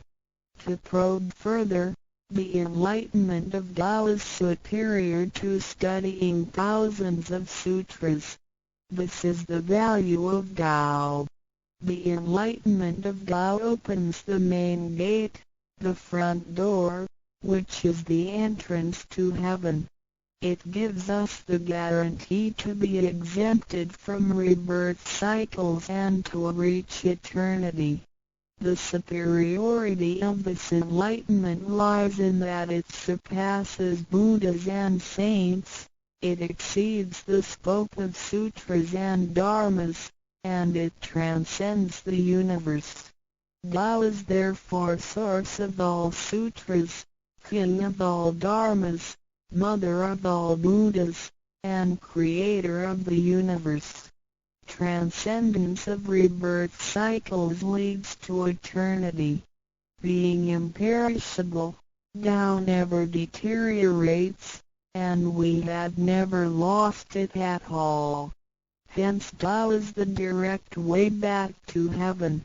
What do I get in RECIBing DAO? As mentioned earlier, by receiving Tao, we act upon our conscience, gain more wisdom, and find the door to heaven. In addition to these basics, we also benefit from the following for our lifetime. Being away from sufferings and closer to happiness. The troubles and worries we face in our daily lives mostly result from our disregard of the true self.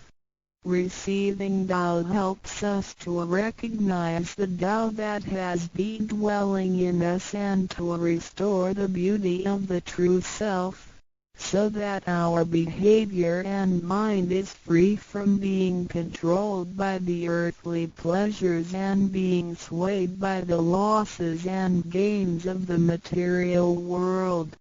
Since our minds are cultivated spiritually, devils would not approach and get close to us. Thus, our fortune can be altered from bad to bright, and we can obtain real joy. Being away from disaster and calamities. Tao has been passed on through generations to one single master since the beginning of human history. The thread of its passage weaves through ancient civilizations, including China and India. However, in recent centuries, human beings have been trapped by materialism and a weaker sense of right and wrong.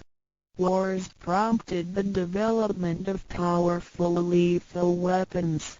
In reviewing the thousands of years of human history, we realize, in just less than 100 years, there had been 2 major world wars, which caused numerous killings and tragedies. The abuse of science and technology has also destroyed the ecology, causing damage to the ozonosphere and the unbalance of the climate. The corruption of human beings' minds has called the natural disasters to come. The human has created calamity. God, with His mercy, makes Tao available to everybody in order to save good people. After we receive Tao, with the true meaning of Tao in mind, we will be conscientious. We can use the three treasures whenever something dangerous and uncontrollable happens to us. We will be able to get away from bad encounters. This is a confessed fact. See, transcending life and death. Life is a mixture of happiness and bitterness.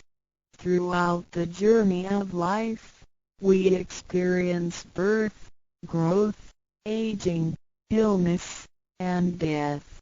Joys are momentary and wealth is here today and gone tomorrow.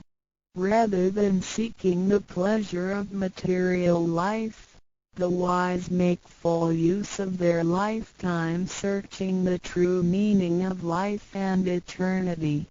In old times, Tao could only be received after harsh self-cultivation. Among the hermits looking for the Master in order to receive Tao, only very few could obtain it. Whereas in this century, Tao is allowed to be spread and transmitted through the authorized masters to the truth seekers.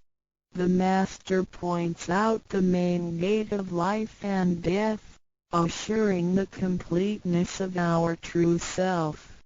With the true self as our guide, which keeps us away from evil and greed, it helps us think, speak, and act in accordance with our conscience and intuition. Death then becomes the return of our soul to the eternal and peaceful home where we came from. Thus, we will have lasting joy. The achieving sacred beings, the enlightenment of Tao, which reveals the true self, is like the planting of the seed of righteousness and integrity.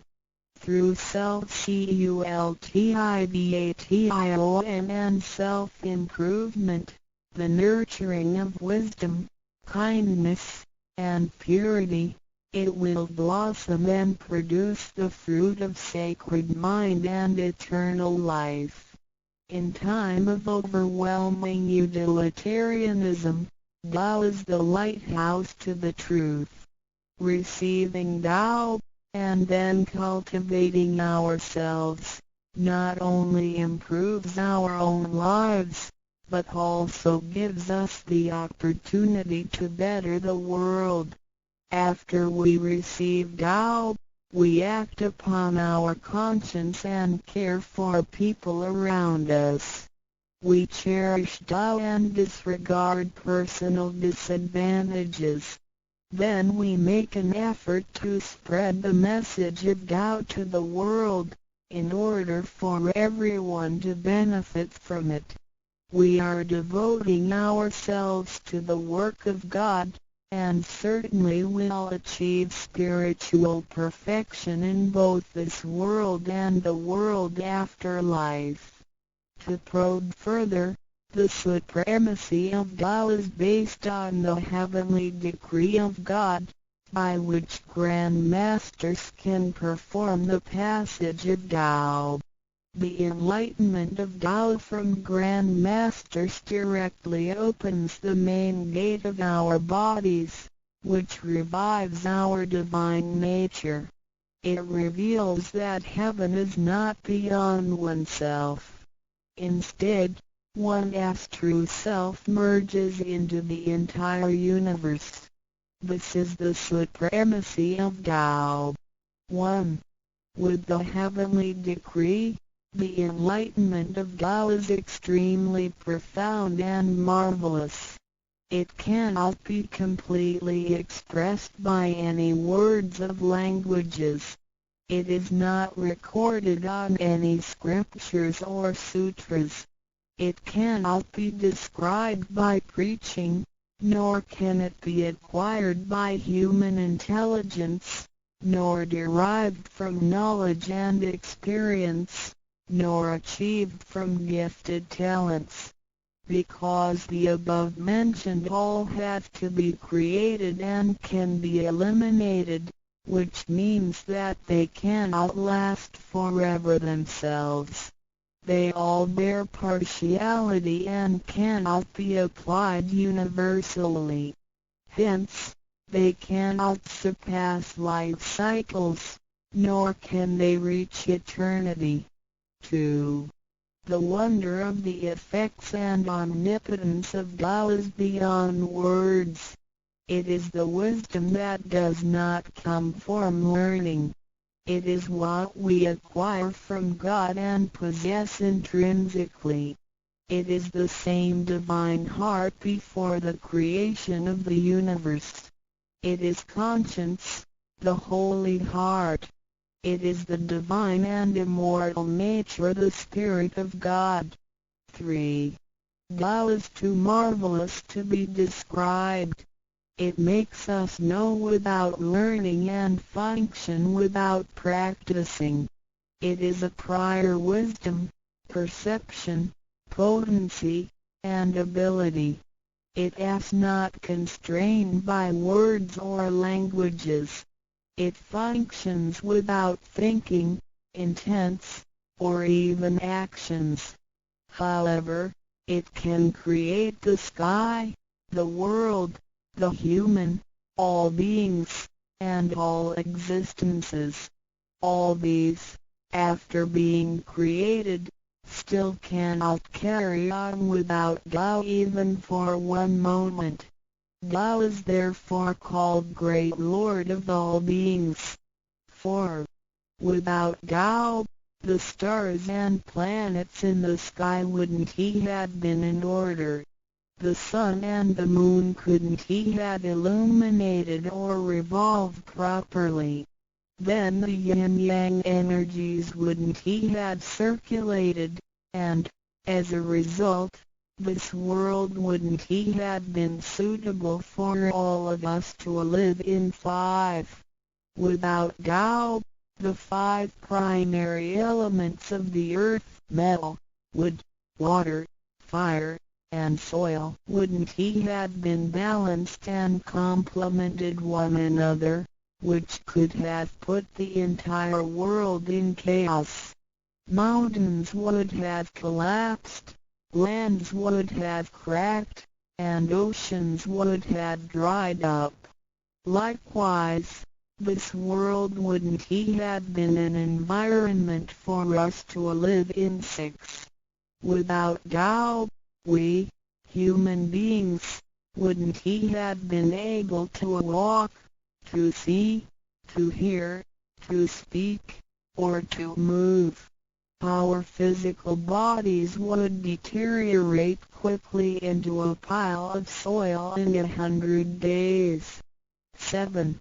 If one really comprehends the effects and omnipotence of Tao, and can practice accordingly and persistently, one can communicate with and be united with God. This is the absolute truth. It is a glory and marvel beyond description. Therefore, it is not after death that one becomes a Buddha. It is when one is still alive that one achieves being a Buddha. And to be a Buddha is to revive and hold on to one's divine and original nature. This is what we benefit from attaining and practicing Tao. What do we need to receive Tao? We have discussed the many benefits we obtain after receiving Tao. Some would wonder why there is so much given to us. Of course, we should realize it comes from God's grace toward human beings. This allows Tao to be spread around the world, especially at the approaching of the worldwide calamity. People with merit and conscientious mind will have the opportunity of learning about Tao and the way back to heaven. It always holds true that people who had the fortune of receiving Tao are derived from the tree of righteous ancestors. In addition, during the passage of Tao, it is required that we make promises to God that, after we receive Tao, we will keep in mind the true meaning of Tao and put it into action in our daily life. What we speak and what we do will all be based on our conscience. After we receive Tao, we offer help to those in need of it, and do our best to indicate Tao to more people so that they can all benefit from the grace of God. After we attain these three treasures, we promise not to tell them to any other person. These three treasures can only be transmitted through authorized masters in front of God. If we reveal them to any person, they become invalid to the person, and we also defy the heavenly decree. All the promises required are reasonable and achievable. It goes with our nature. If we practice and keep the promises, we will be able to become a wiser and a better person. We will become merciful, and nurture the good seed of doubt planted in our mind. One last thing to mention is that one of the reasons we are able to receive Tao is due to the good deeds of our ancestors. Therefore, as we persistently practice Tao, our ancestors will also benefit from it, and so will our descendants. As long as you are prepared for the above mentioned, you are qualified to receive Tao, no matter what nationality, race, or religion you belong to. Notes: in order to be exempted from the rebirth cycles, to avoid the ordeal of hell, to alleviate the suffering and misfortunes in our lives, and to be able to return back to heaven after death and enjoy permanent happiness, we have to receive Tao. And the general qualifications are: 1. To be with a compassionate heart, and to be fortunate enough to be born in a time when Tao is available to the public. 2. To have sowed the seeds of virtue by helping many people and offering lots of charitable services in the previous lives. This is the divine affinity with God. 3.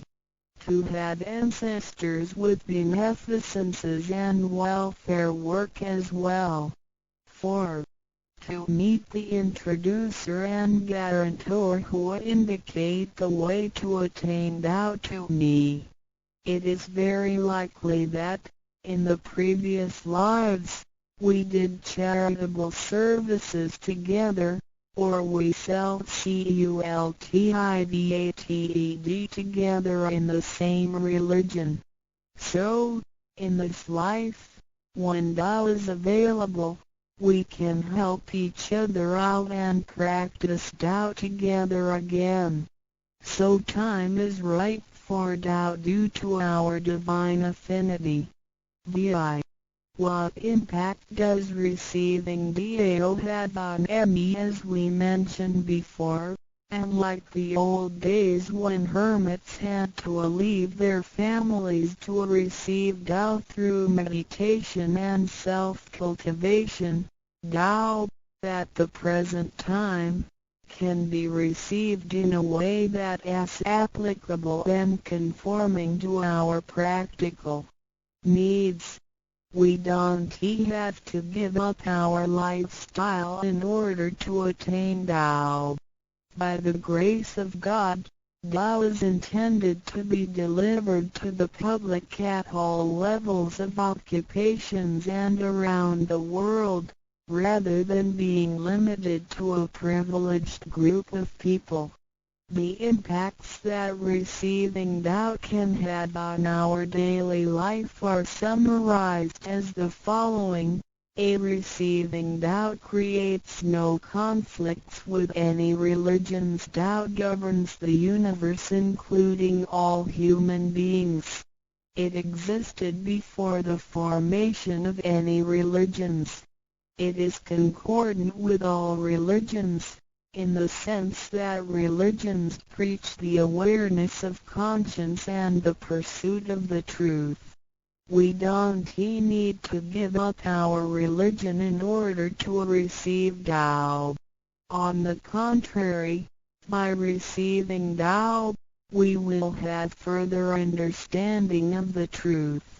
The conscience becomes our ultimate guidance due to the variations of cultures, customs, backgrounds, legislation, and value systems. It is difficult to find a universal guideline for all of us to follow in our daily life. In receiving Tao, the main commandment is to act by our conscience, the true self, rather than by literature. We should be sensitive to the conscience, rather than be familiar with the laws. C.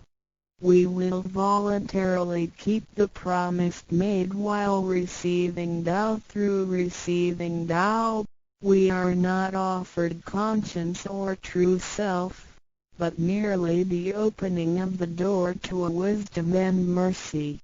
Therefore, we restore the heavenly principles inherent in us, and strengthen the power originating from our conscience.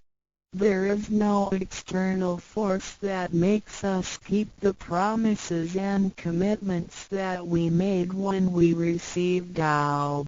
The only force comes from the guilty feelings that result from our misbehaviors, which reduces the mistakes we make.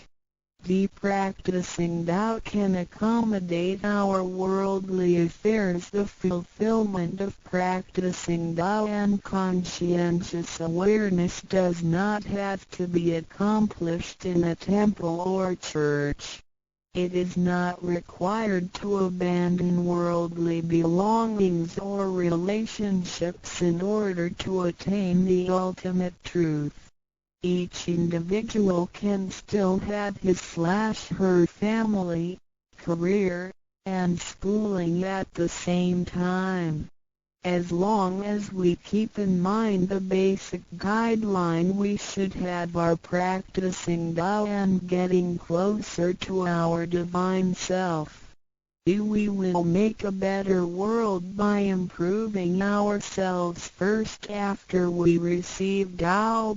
By realizing the true self and what we are, the feeling of joy comes to us. The improvements on the quality of our spiritual life will affect people surrounding us. By interacting and working together in Tao, we will make the world better with lower crime rate and less pollution. The wish of Maitreya will finally come true to turn the world into God's kingdom and make people all live in harmony. VII. What can attest the validity of Tao, due to its completeness and generality, regulates the totality of all beings. Many people, after receiving Tao, with their wisdom, faith, and devotion, realize that Tao is the fundamental principle that governs all things. They comprehend the truth of the universe not only through literature, but also through daily living and nature.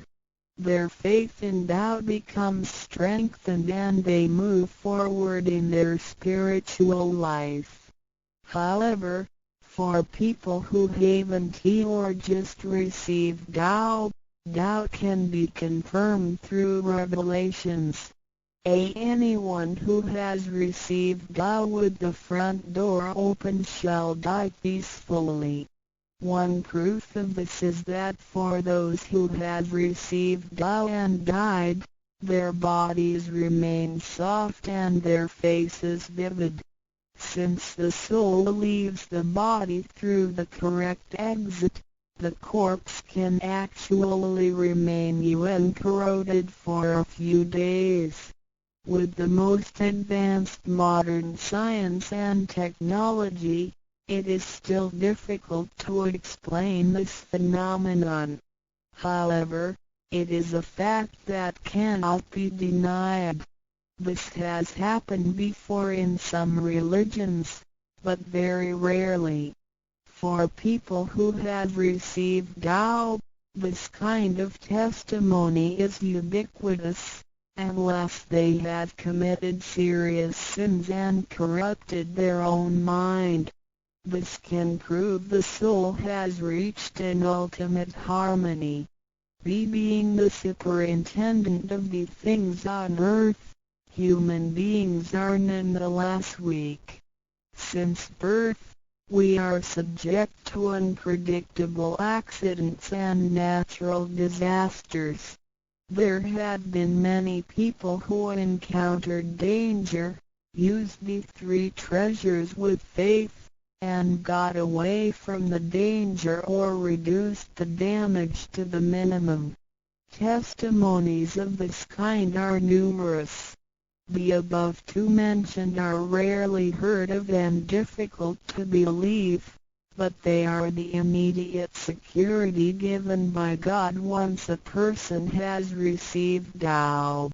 Thereafter, with each individual's faith, wisdom, and the accumulation of good deeds, one will come to know the truth more and more.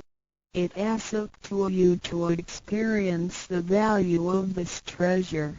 I hope you will have the opportunity to receive Tao, experience it in your life, achieve ultimate perfection, and realize eternity.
歌听命命，早起门暗暗陪伴，全家好奇笑哈哈。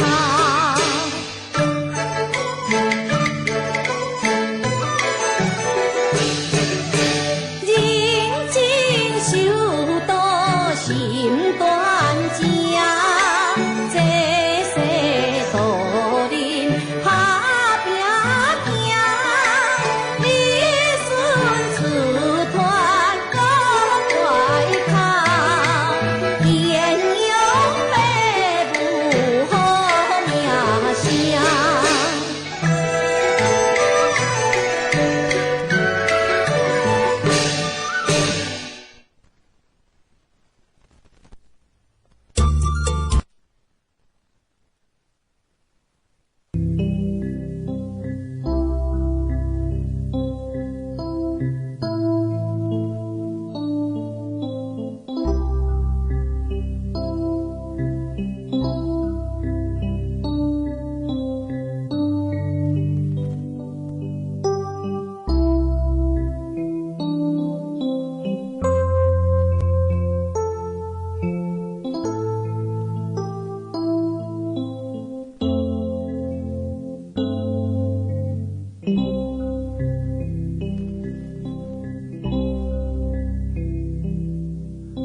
时光啊，匆匆的转移，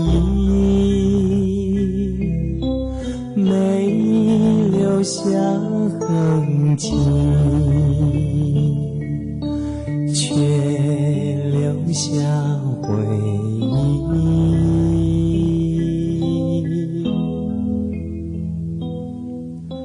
青春啊，悄悄地远离，留下了叹息，也留下甜蜜。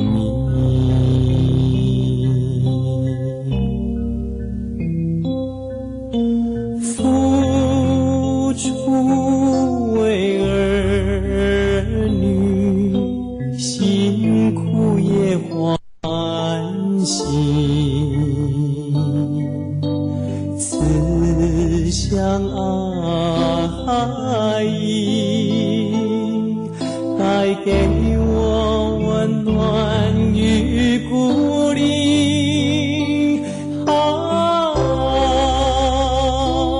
父亲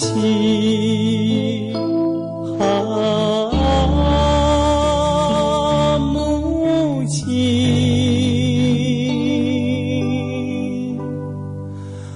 我爱你。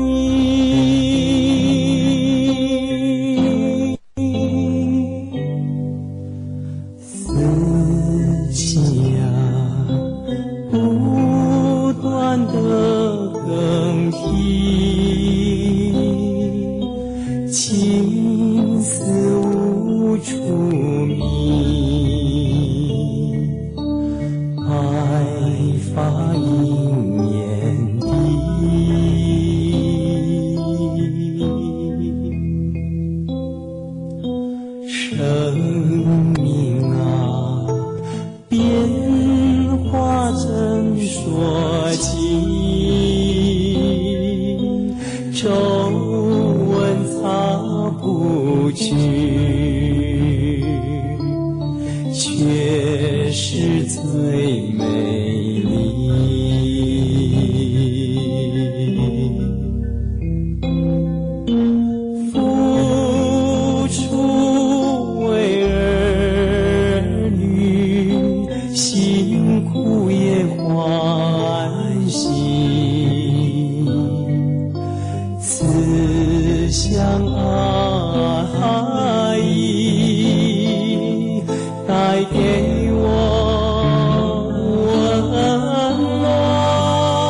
黄土儿抗壮本，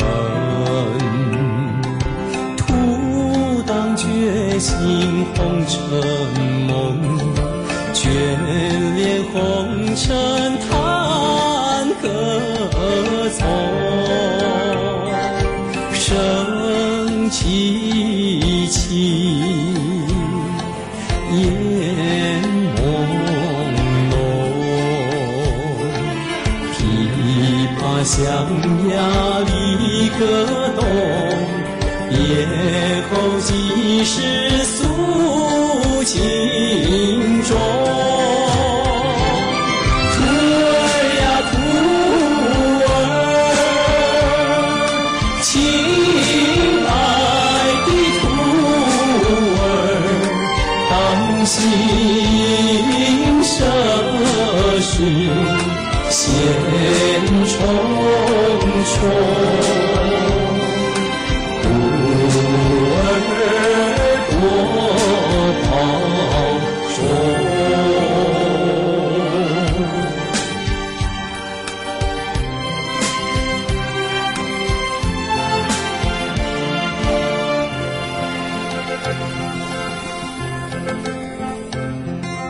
黄土儿是心头，离开家乡6万冬，家书频传一封封，目瞪红，无济功，破铃声声唤弥陀，登上法船快成风。徒儿呀徒儿，亲爱的徒儿，一朝浓花眼睛红，仕途盼重逢。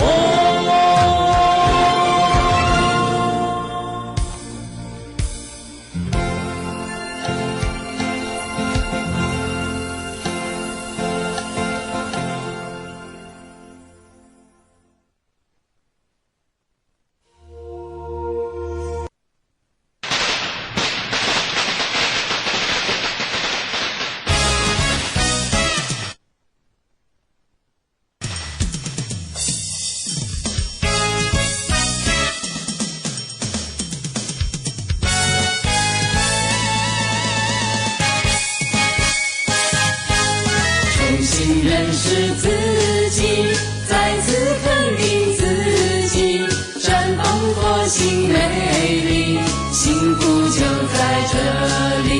恭喜恭喜恭喜你呀！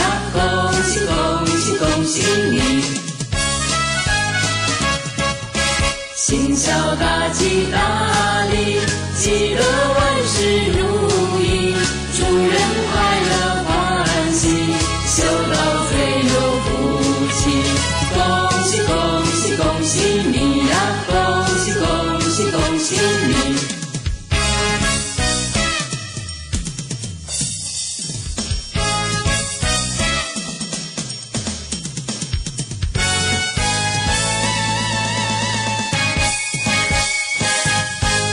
重新认识自己，再次肯定自己，绽放佛性美丽，幸福就在这里。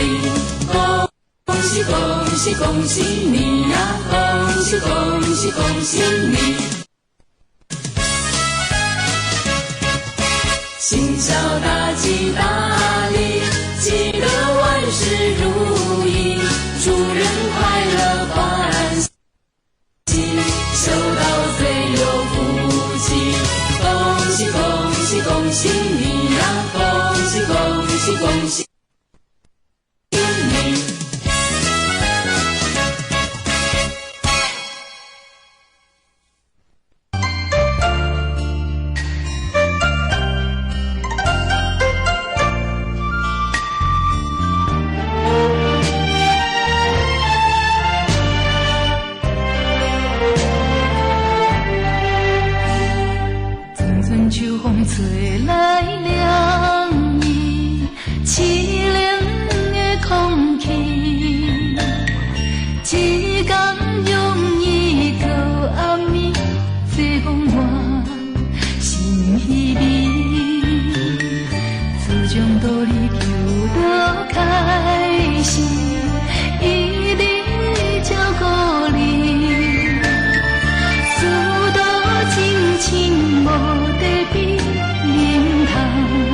真甜蜜。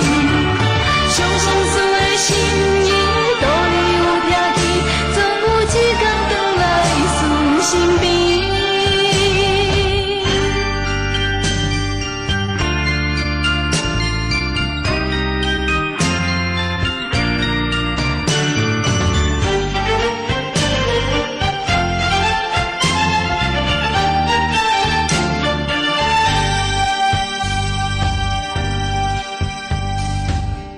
秋风吹来凉意，凄凉的空气。一天容易到暗暝，这讲我心稀微。自从跟你求到开始，一直照顾你，事到真情无。袂记，不管多欢喜也是伤悲，为思会陪你。不管多流浪海甲疲惫，为思袂放弃。着着倒的名字，想着事都过去，做伙你一世。感觉真甜蜜，伤心酸的心意，道理有听见，总有一天回来思身边。逐天叫着倒的名字，想着事都过去，做伙你一世知，感觉真甜蜜。伤心酸的心意，道理有听见，总有一天回来思身边。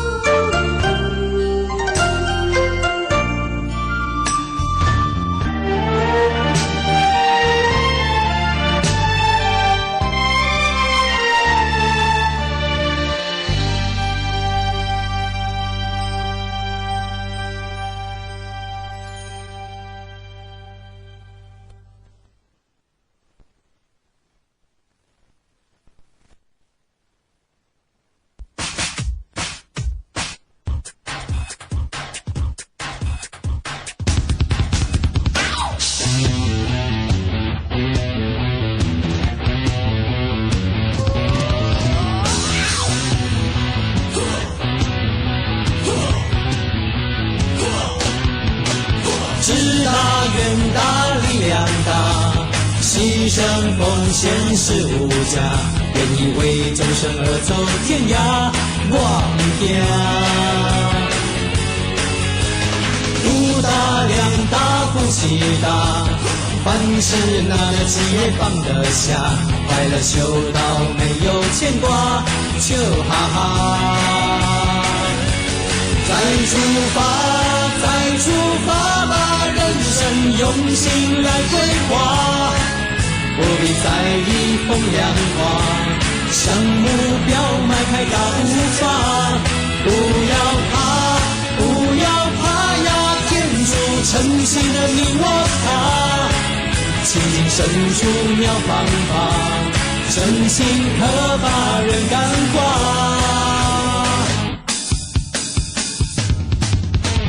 天大地大众生大，成人之美最伟大，好心善良不是撒花，是菩萨。心细胆大虔诚大，理念正确态度佳，光阴美好心情一并激发，乐哈哈。再出发，再出发吧，同心努力发展家。不怕雨大风有刮，不怕太阳晒融化，要出发，要出发啦，汇聚大家的才华，互相协调心融洽，成绩超赞天人花。再出发，再出发吧，若不成功不作罢，功夫不是3两下，那决心不是一刹那。不要怕，不要怕呀，天主呈现的你我他。轻轻伸出妙方法，真心可把人感化。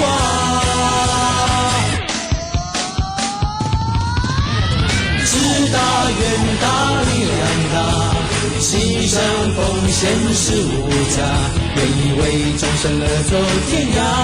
我天，不大量大不其大，凡事拿得起也放得下，快乐求到没有牵挂，就哈哈。天大地大众生大，成人之美最伟大，好心善良不是傻瓜，是菩萨。信息胆大虔诚大，理念正确态度佳，光明美好心情一并激发，乐哈哈。天大地大众生大，成人之美最伟大，好心善良不是傻瓜，是菩萨。信息胆大虔诚大，理念正确态度佳，光明美好心情一并激发，乐哈哈。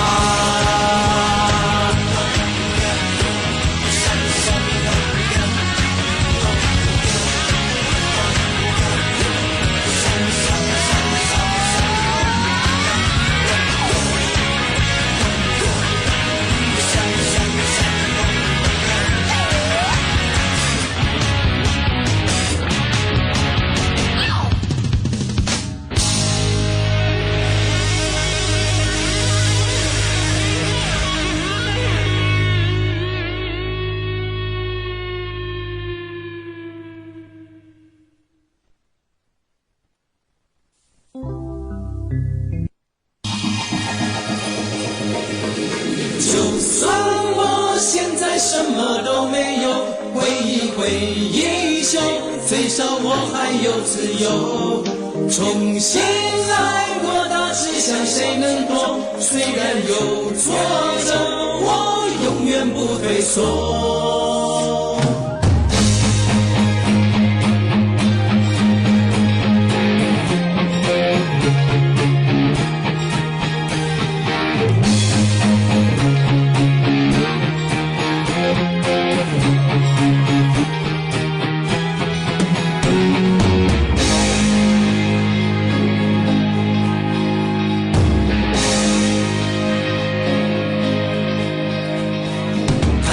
我自己妄自菲薄不可以，平心静气，了了分明我忘记。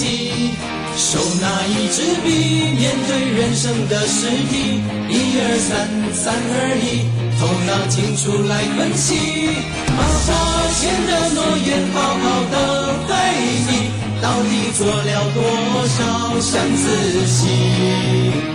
我要真心付出，努力再努力，看重一片美好天地。就算我现在已经什么都没有，挥一手，最少我还有自由。重新来过，那志向谁能躲？虽然有挫折，也一定能度过。时时感谢众人恩泽，欢喜做个好不到的我。考验算什么？当作插曲也不错。没人做，我来做，见功机会要把握。虔诚来开拓，困难原是成就我。不怕苦，不怕磨，心胸会更开阔。上天慈悲恩典一定会记着，我相信仙佛也随时护佑我。顺境逆境都会勇敢的度过，天命看到我的心永不退缩。其实我现在已经什么都拥有，心中无所求，最大财富是自由。面带笑容，心开朗往返游，我一定能够让深夜有成就。划着发船载着九流，高唱泰的光荣回神州。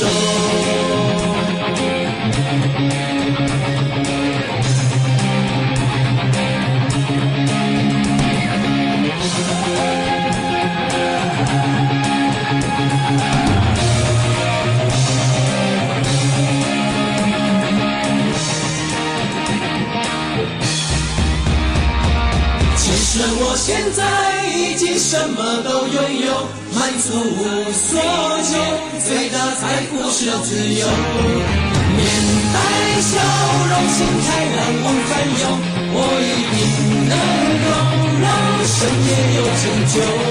划着发船载着九流，高唱泰的光荣回神州。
啦啦啦啦啦啦。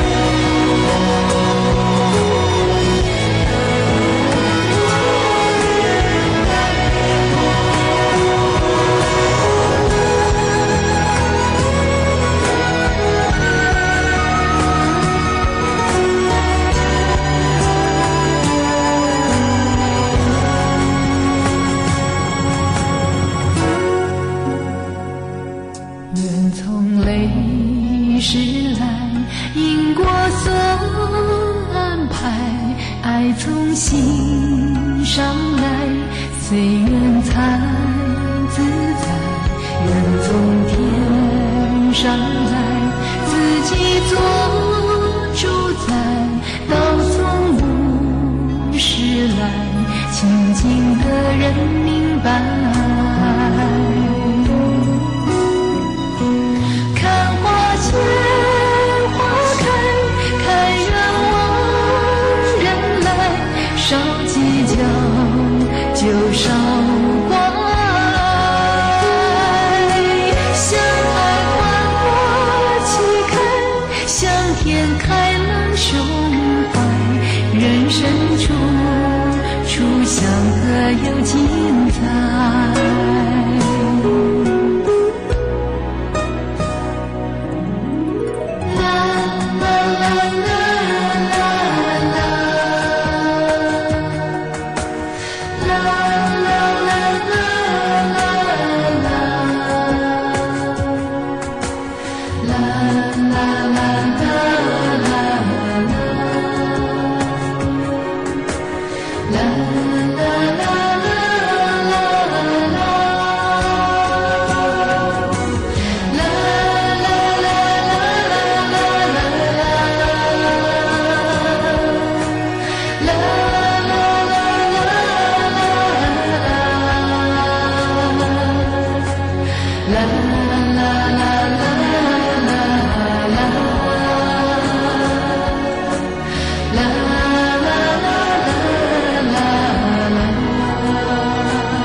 从心上来，随缘才自在，人从天上来，自己做主宰，道从无始来，清净的人明白。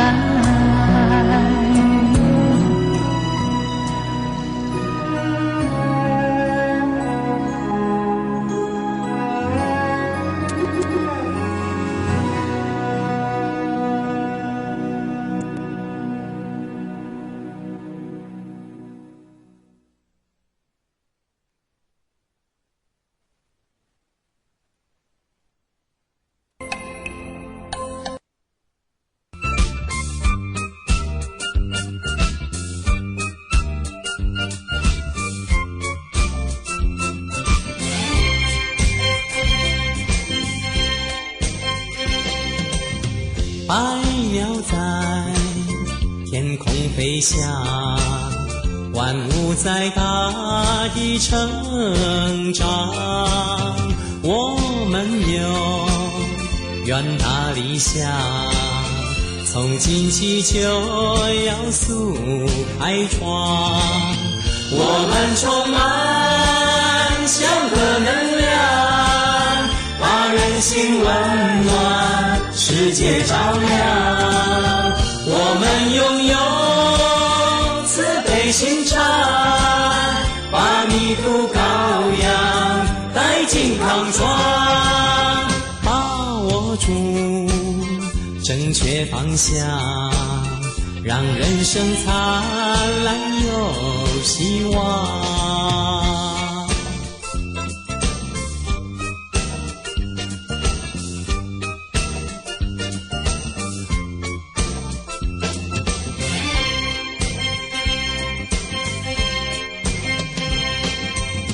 白鸟在天空飞翔，万物在大地成长。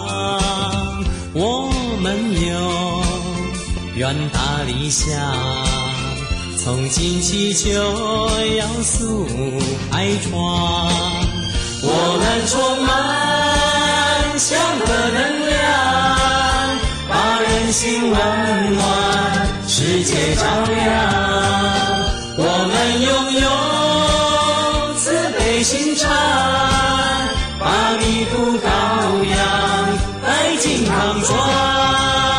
把握住正确方向，让人生灿烂有希望。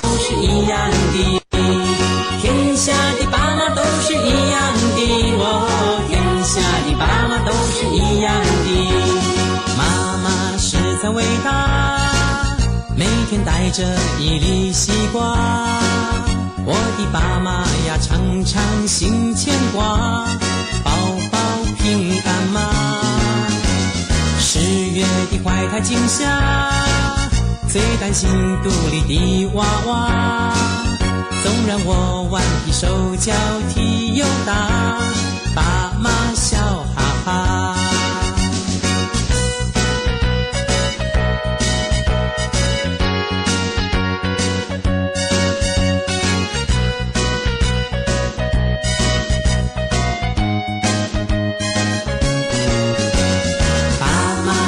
才伟大，每天对着我叫爸妈，学一声呀呀耐心教话，宝宝好棒啊！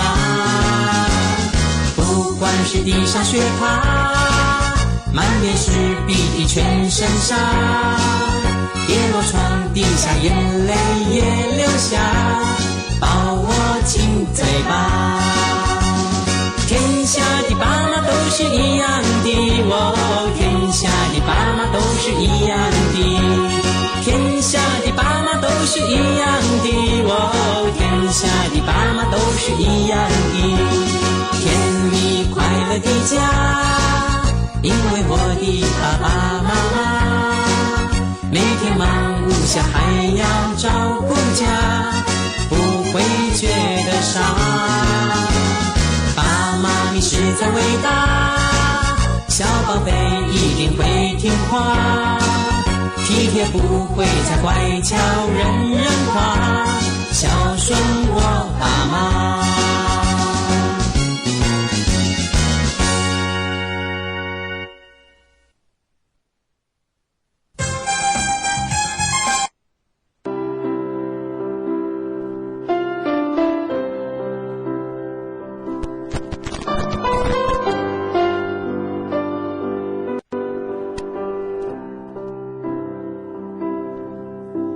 我来自天上幸福的地方，内心充满爱的力量。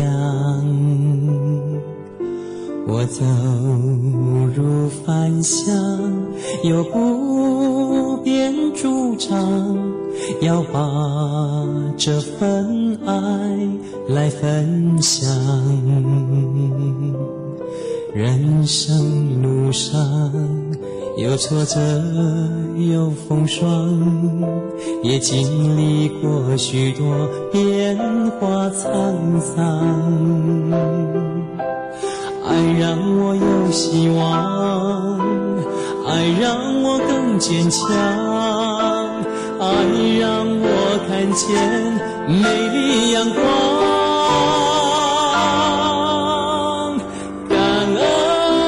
心永不遗忘，谢天谢地谢父母疼惜恩重情长，感恩的心永续发扬，爱人爱物有爱就有天堂。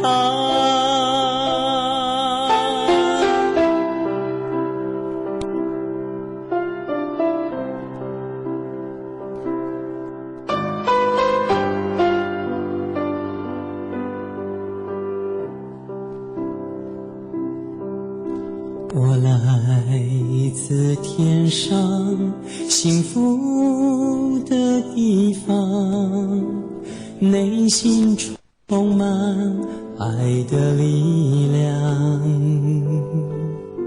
我走入凡乡，有不便主张，要把这份爱来分享。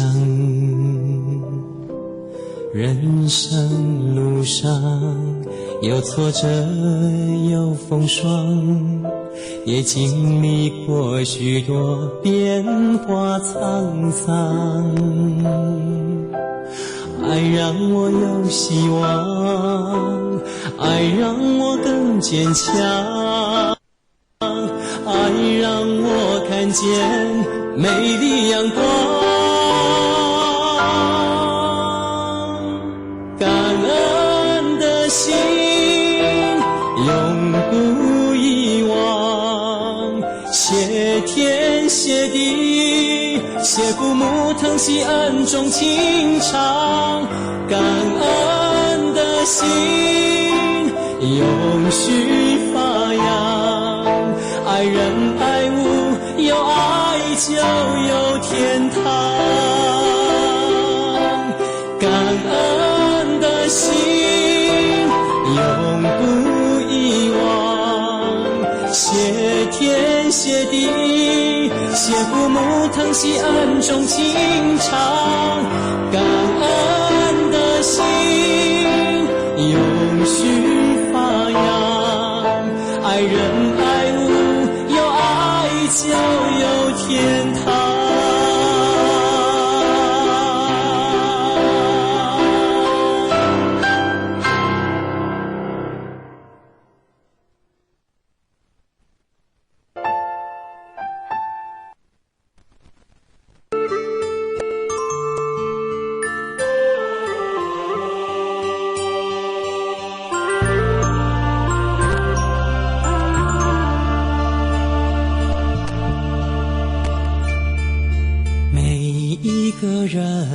借菩萨道庄，从美丽的仙乡来到凡乡。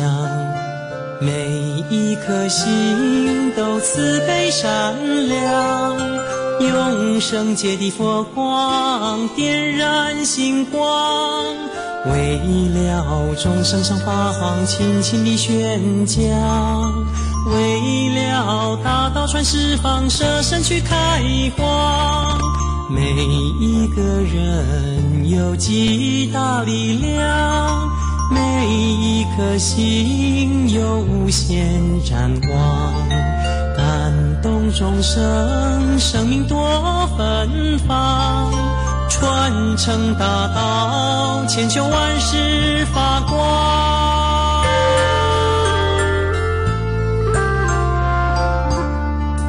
每一个人借菩萨道庄，从美丽的仙乡来到凡乡。每一颗心都慈悲善良，用圣洁的佛光点燃星光，为了众生上法航轻轻地宣讲，为了大道传十方舍身去开光。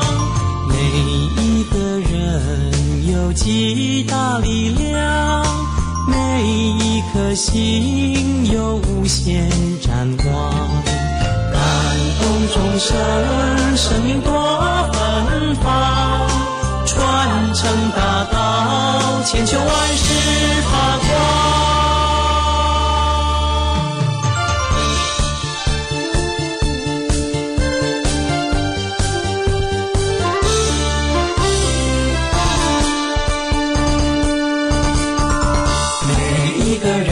借菩萨道庄，从美丽的仙乡来到凡乡。每一颗心都慈悲善良，用圣洁的佛光点燃星光，为了众生上法航轻轻地宣讲，为了大道传十方舍身去开荒。每一个人有极大力量，每一颗心有无限展望，感动众生生命多芬芳，传承大道千秋万世发光。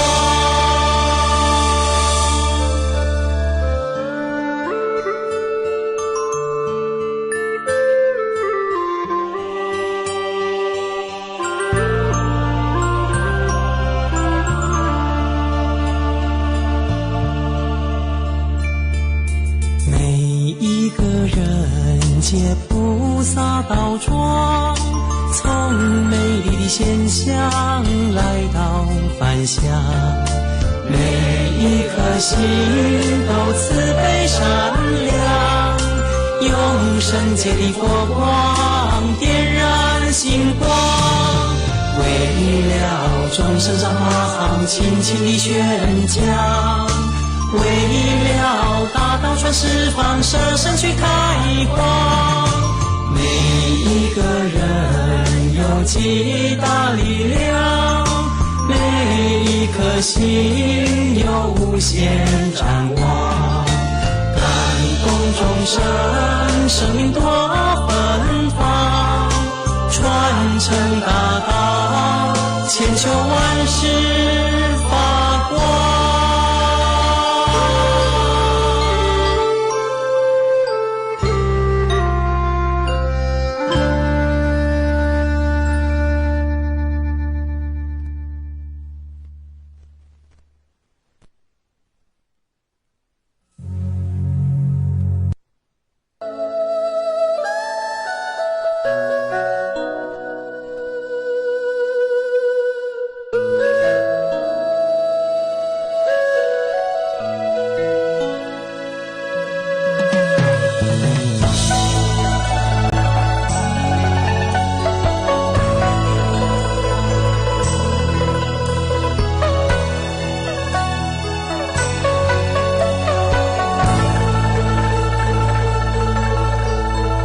前世的缘呀，今生缘，有张可爱的脸。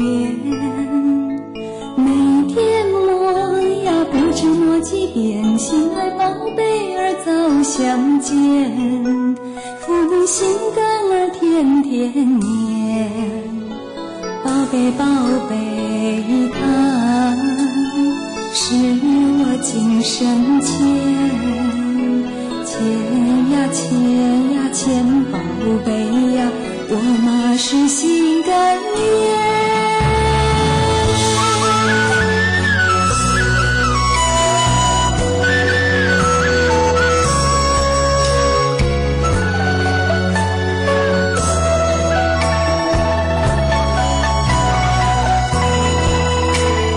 心甘心甘，他是我今生缘，惜缘惜缘惜良缘呀，生活中的绵绵。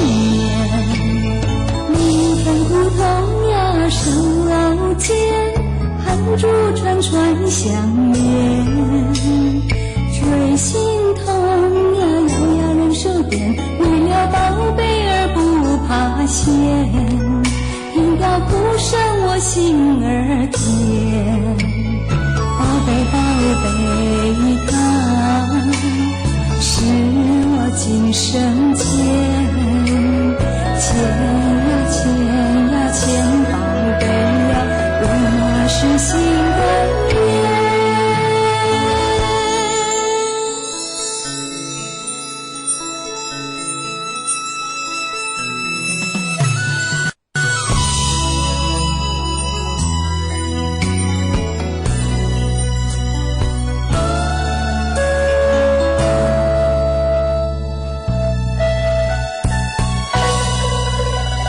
心甘心甘，他是我今生缘。惜缘惜缘惜良缘呀，生活中的绵绵。宝贝宝贝，他是我今生牵。牵呀牵呀牵，宝贝呀，我嘛是心甘愿。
几支，天公听香个无比，个无比。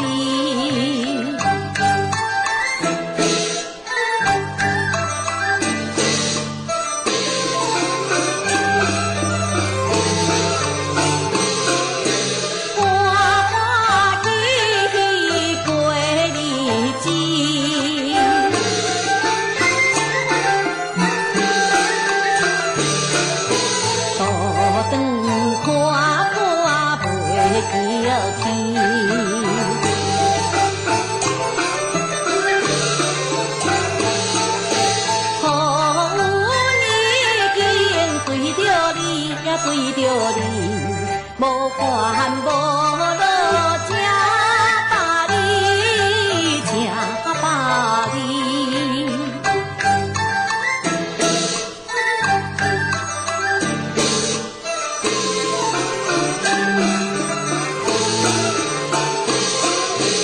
话起笑谈人的面。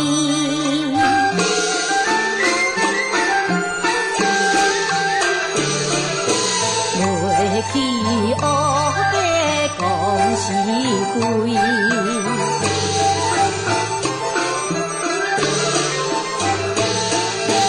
做人做事守规矩呀守规矩，天公听香个无比，个无比。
和谐的生命像首歌，知足的感觉最快乐。吃饭是香的，睡梦是甜的，灿烂笑容永远不褪色。哇哈哈哈哈哇哈哈，灿烂笑容永远不褪色。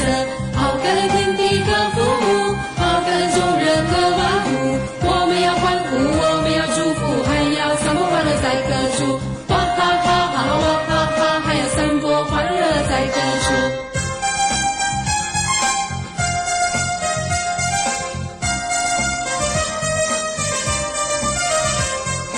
和谐的生命像首歌，知足的感觉最快乐。吃饭是香的，睡梦是甜的，灿烂笑容永远不褪色。哇哈哈哈哈哇哈哈，灿烂笑容永远不褪色。好感恩天地和父母，好感恩众人和万物。我们要欢呼，我们要祝福，还要散播欢乐在各处。哇哈哈哈哈哇哈哈，还要散播欢乐在各处。哇哈哈哈哈哇哈哈，还要散播欢乐在各处。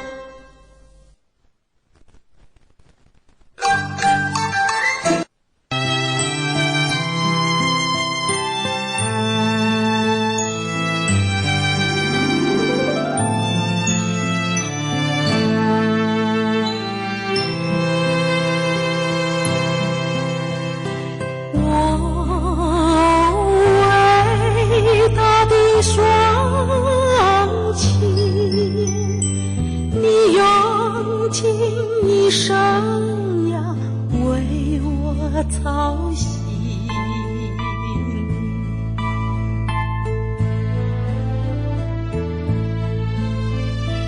又找到黄昏，每天晴耕耘，从不知晴。艰辛。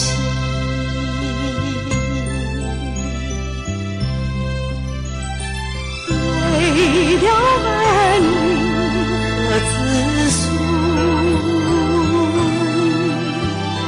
能够幸福安宁，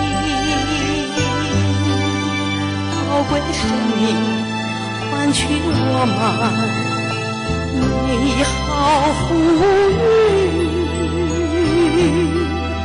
他只怕儿女们不知父母苦心，两眼的鬓发一件白剪衣。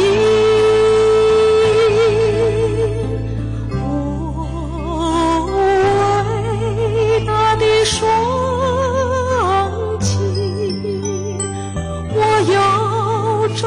无限的感恩，感恩你那无边的亲情，我一定感激。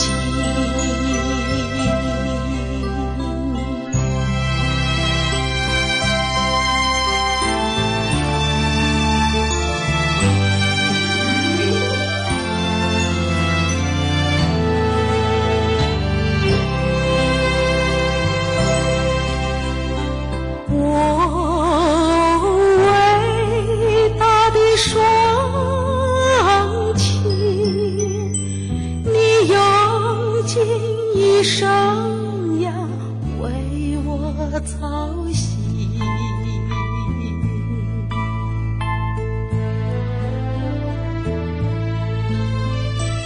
又遭到黄昏，每天情感云，从不知情，不怕多艰辛。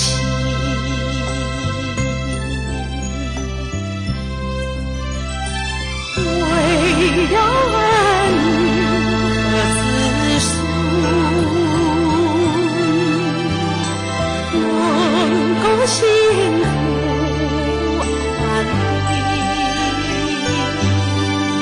宝贵生命换取我们美好富裕，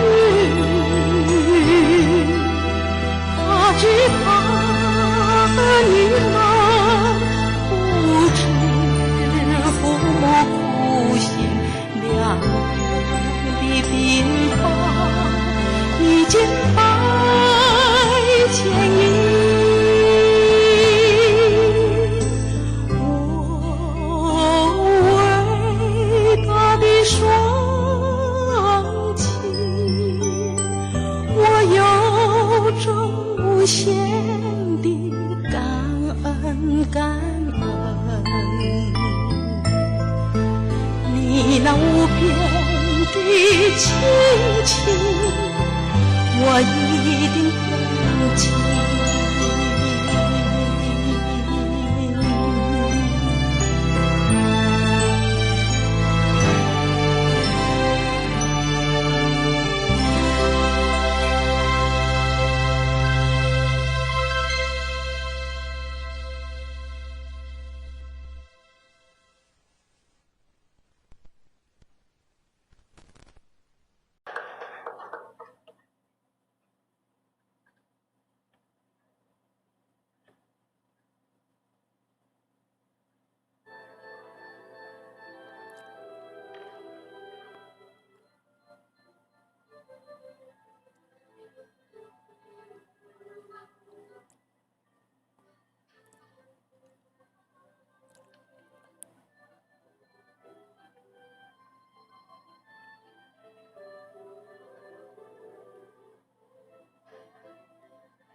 66条经典禅语。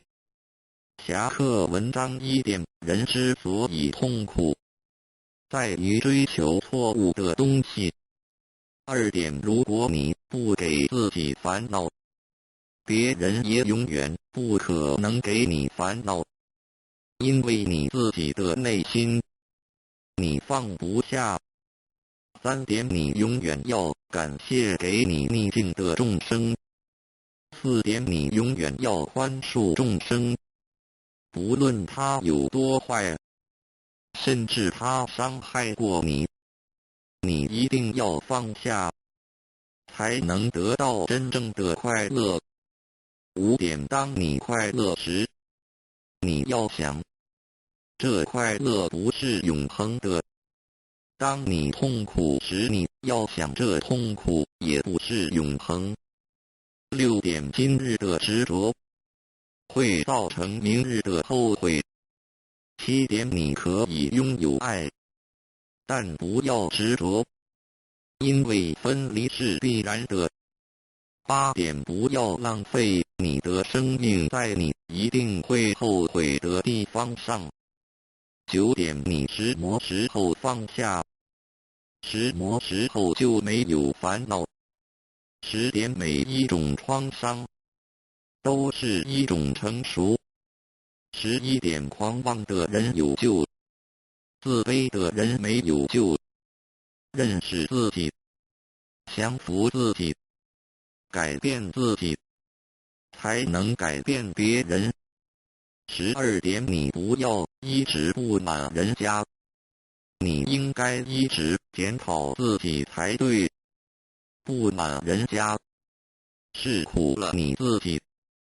13点：一个人如果不能从内心去原谅别人，那他就永远不会心安理得。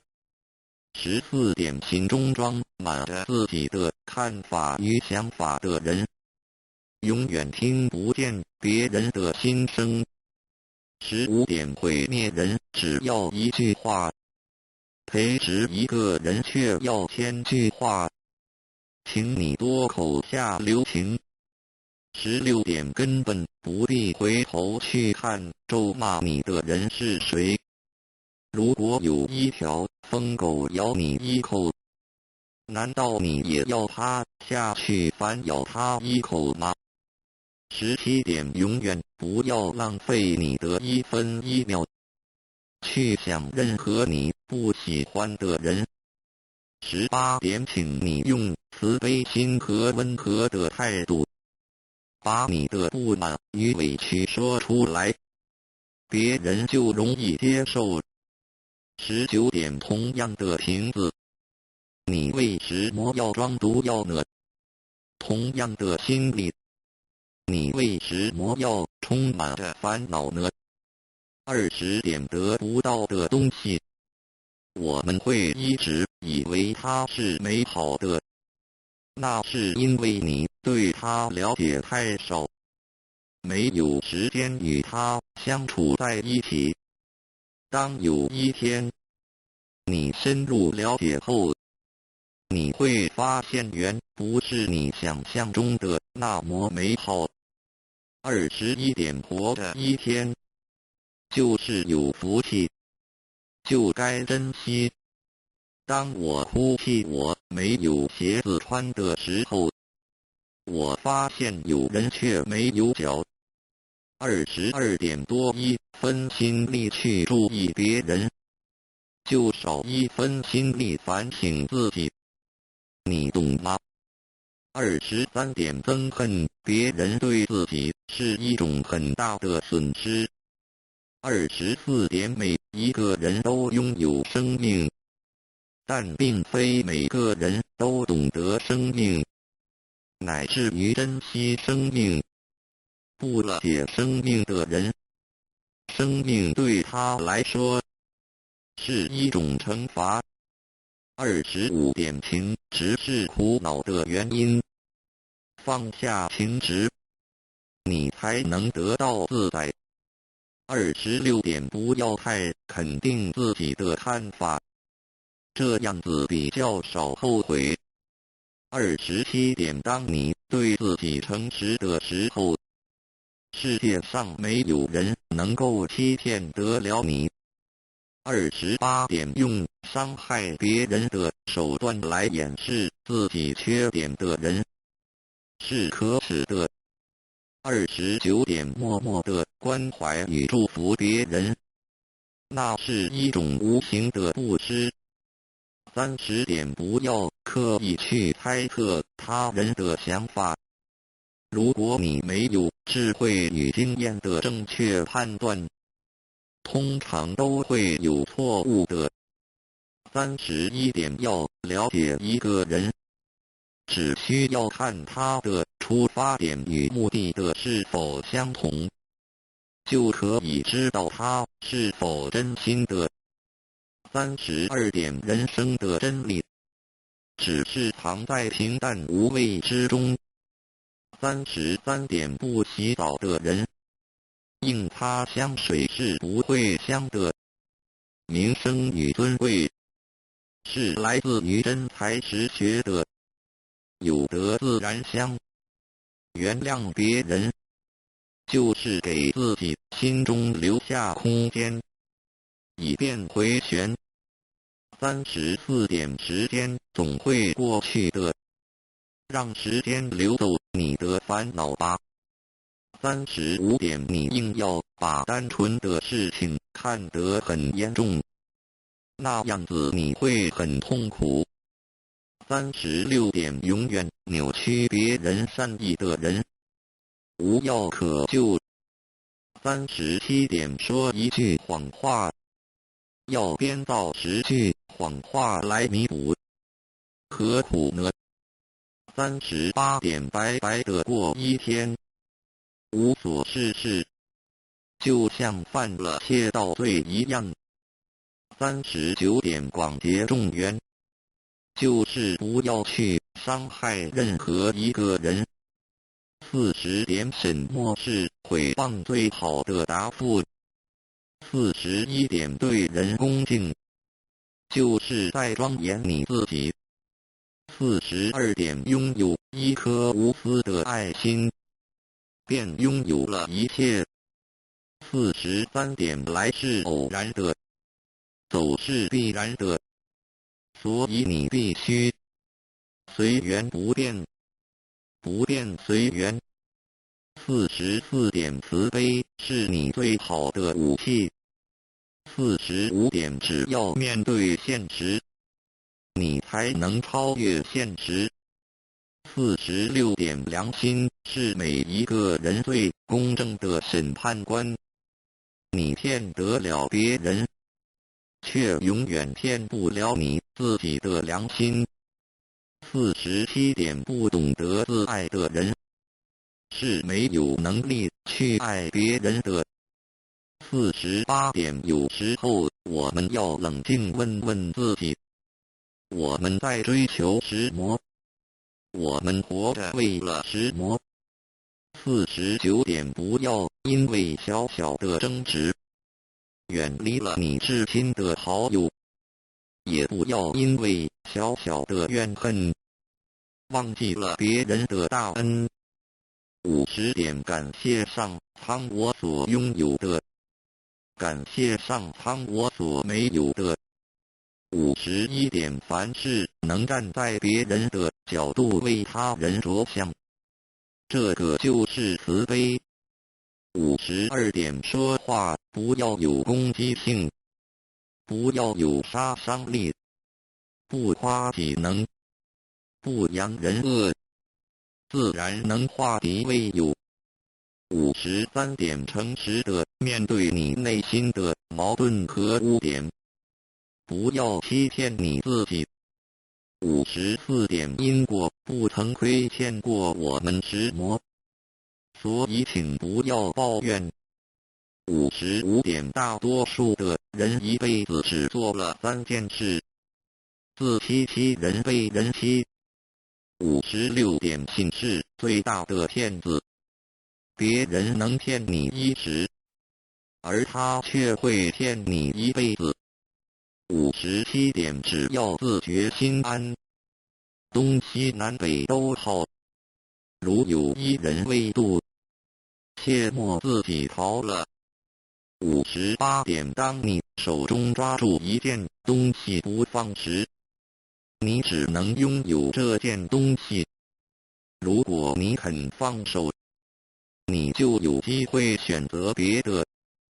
人的心若死执自己的观念，不肯放下，那么他的智慧也只能达到某种程度而已。59点，如果你能够平平安安地度过一天，那就是一种福气了。多少人在今天已经见不到明天的太阳？多少人在今天已经成了残废？多少人在今天已经失去了自由？多少人在今天已经家破人亡？60点，你有你的生命观，我有我的生命观，我不干涉你，只要我能，我就感化你。如果不能，那我就认命。61点，你希望掌握永恒，那你必须控制现在。62点，恶口永远不要出自于我们的口中，不管他有多坏，有多恶，你愈骂他，你的心就被污染了。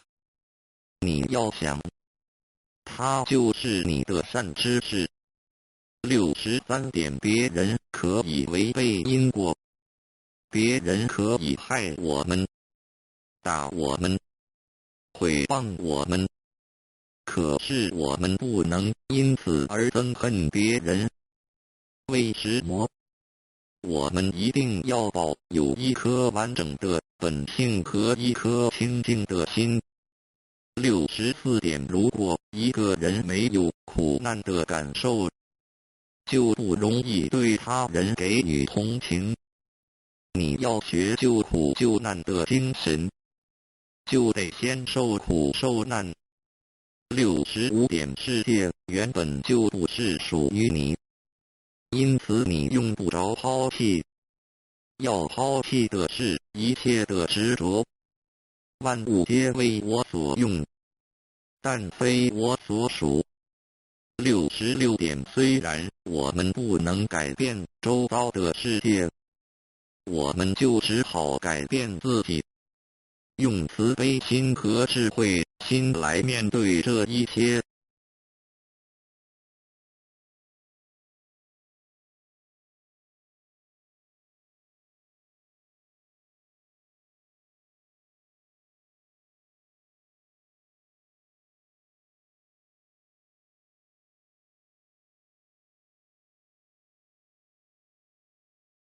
莎士比亚的名言佳句，莎士比亚名言录点 HTML//menzion.zip.com/mengram/e-quals%, 与其做愚蠢的智人，不如做聪明的愚人。莎士比亚谦逊是最高的克己功夫。莎士比亚口头的推测不过是一些悬空的希望，实际的行动才能够产生决定的结果。莎士比亚爱情，它会随着全身的血液，像思想一般迅速通过了五官四肢，使每一个器官发挥双倍的效能。它使眼睛增加一重明亮，恋人眼中的光芒可以使猛鹰炫目。恋人的耳朵听得出最为细的声音，任何鬼祟的奸谋都逃不过他的知觉。恋人的感觉比带和蜗牛的触角还要微妙灵敏。恋人的舌头是善于辨位的巴丘斯希腊酒神显得迟钝。莎士比亚一个面具套不下所有人的脸。莎士比亚，你自己和你所有的一切，倘不拿出来贡献于人世，仅仅一个人独善其身，那实在是一种浪费。莎士比亚最后的结果确定工作的成败。莎士比亚智慧是命运的一部分。一个人所遭遇的外界环境是会影响他的头脑的。莎士比亚，我们做的坏事往往因为正好迎合下等人的口味，就被他们高声夸奖，说成是我们办的好事。莎士比亚志向不过是几亿的努力，生气勃勃地降生，但却很难成长。莎士比亚，我们的身体就像一座园圃，我们的意志是这园圃的园丁。莎士比亚出门看天气，上是问行情。莎士比亚春光不自流，莫怪东风恶。莎士比亚女人，你的名字是弱者。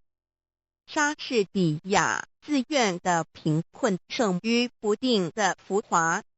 穷奢极欲的人要是贪得无厌，比最贫困的而知足的人更是不幸的多了。莎士比亚无言的淳朴所表示的情感才是最丰富的。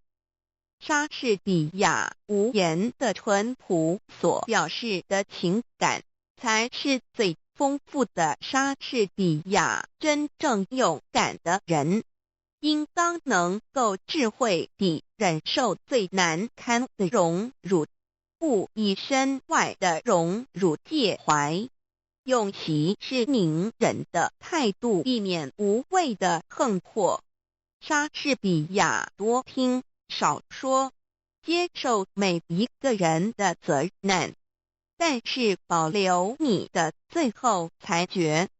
莎士比亚点燃了的火炬不是为了火炬本身，就像我们的美德应该超过自己照亮别人，否则等于没用。莎士比亚友谊在别的事情上都是可靠的，在恋爱的事情上却不能信托，所以恋人们都是用他自己的唇舌，谁生着，让他自己去传达情愫吧，总不要请别人代劳。因为美貌是一个女巫，在她的魔力之下，忠诚是会在热情里溶解的。莎士比亚世间的任何事物，追求时候的兴致总要比享用时候的兴致浓烈。一艘新下水的船只扬帆出港的当儿，多么像一个娇养的少年，给那轻狂的风儿爱抚搂抱。可是等到他回来的时候，船身已遭风日的侵蚀，船帆也变成了百结的破捺。他有多么像一个落魄的浪子，给那轻狂的风儿肆意欺凌。莎士比亚真理是永远蒙蔽不了的。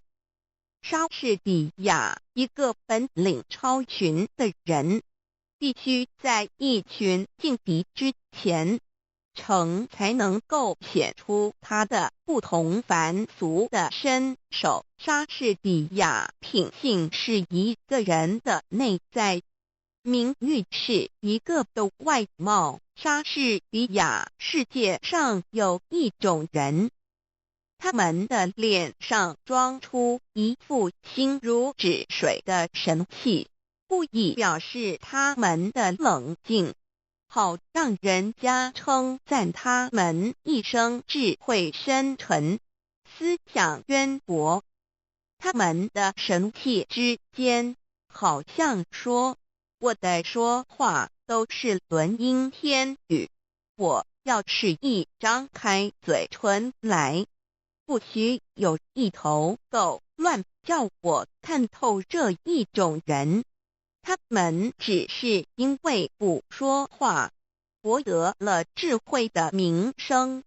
可是我可以确定说一句，要是他们说起话来，听见的人，谁都会骂他们是傻瓜的。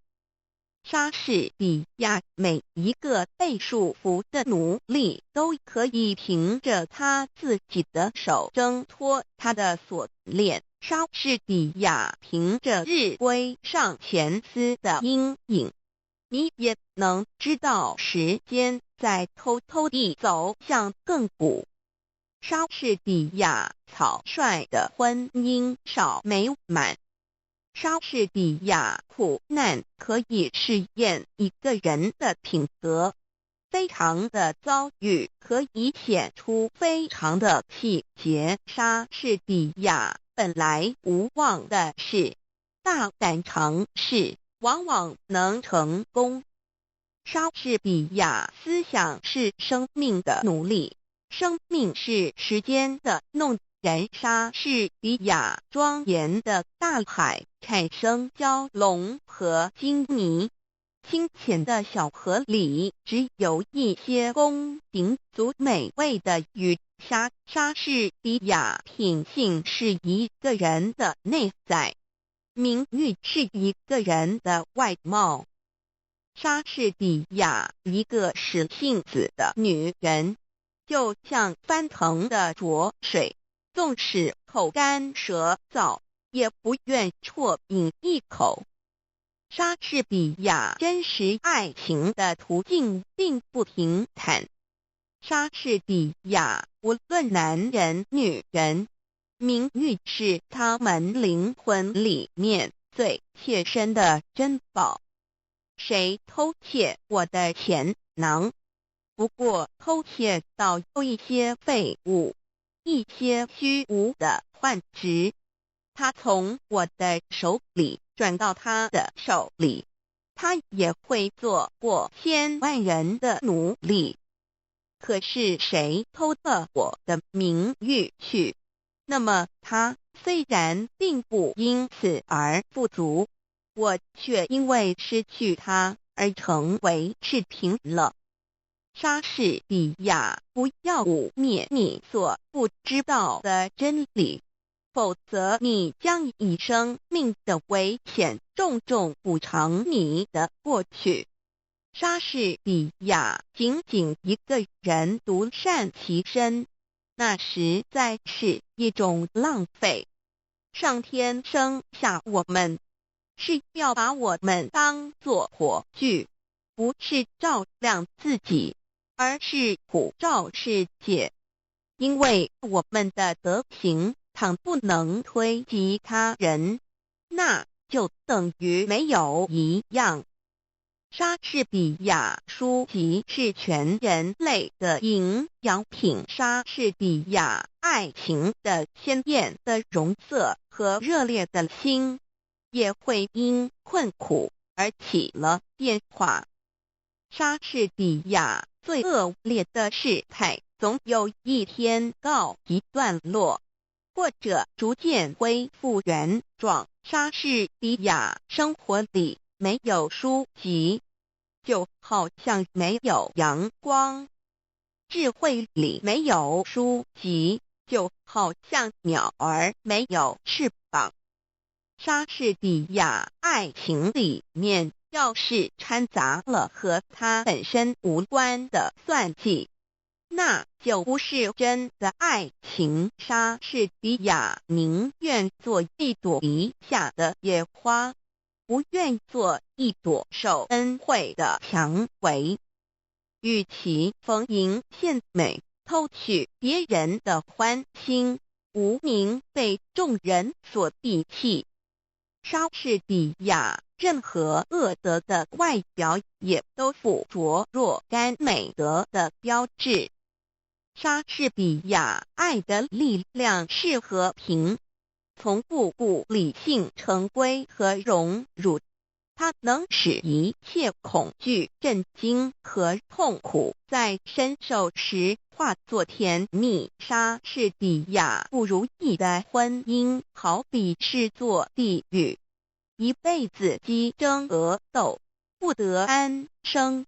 相反的，选到一个称心如意的配偶，就能百年协和，幸福无穷。莎士比亚对人要和气，可是不要过分狭隘。莎士比亚如果一年到头如假日，岂不像连日工作那样疲乏？莎士比亚若是一个人的思想不能比飞鸟上升得更高，那就是一种卑微不足道的思想。莎士比亚无论一个人的天赋如何优异，外表或内心如何美好，也必须在他的德性的光辉照耀到他人身上发生了热力，再有感受他的热力的人把那热力反射到自己身上的时候，才能体会到它本身的价值。莎士比亚富贵固然和友谊的好坏无关，但是贫穷却最能考验朋友憎爱分明的真假。莎士比亚不速之客只在告辞以后才最受欢迎。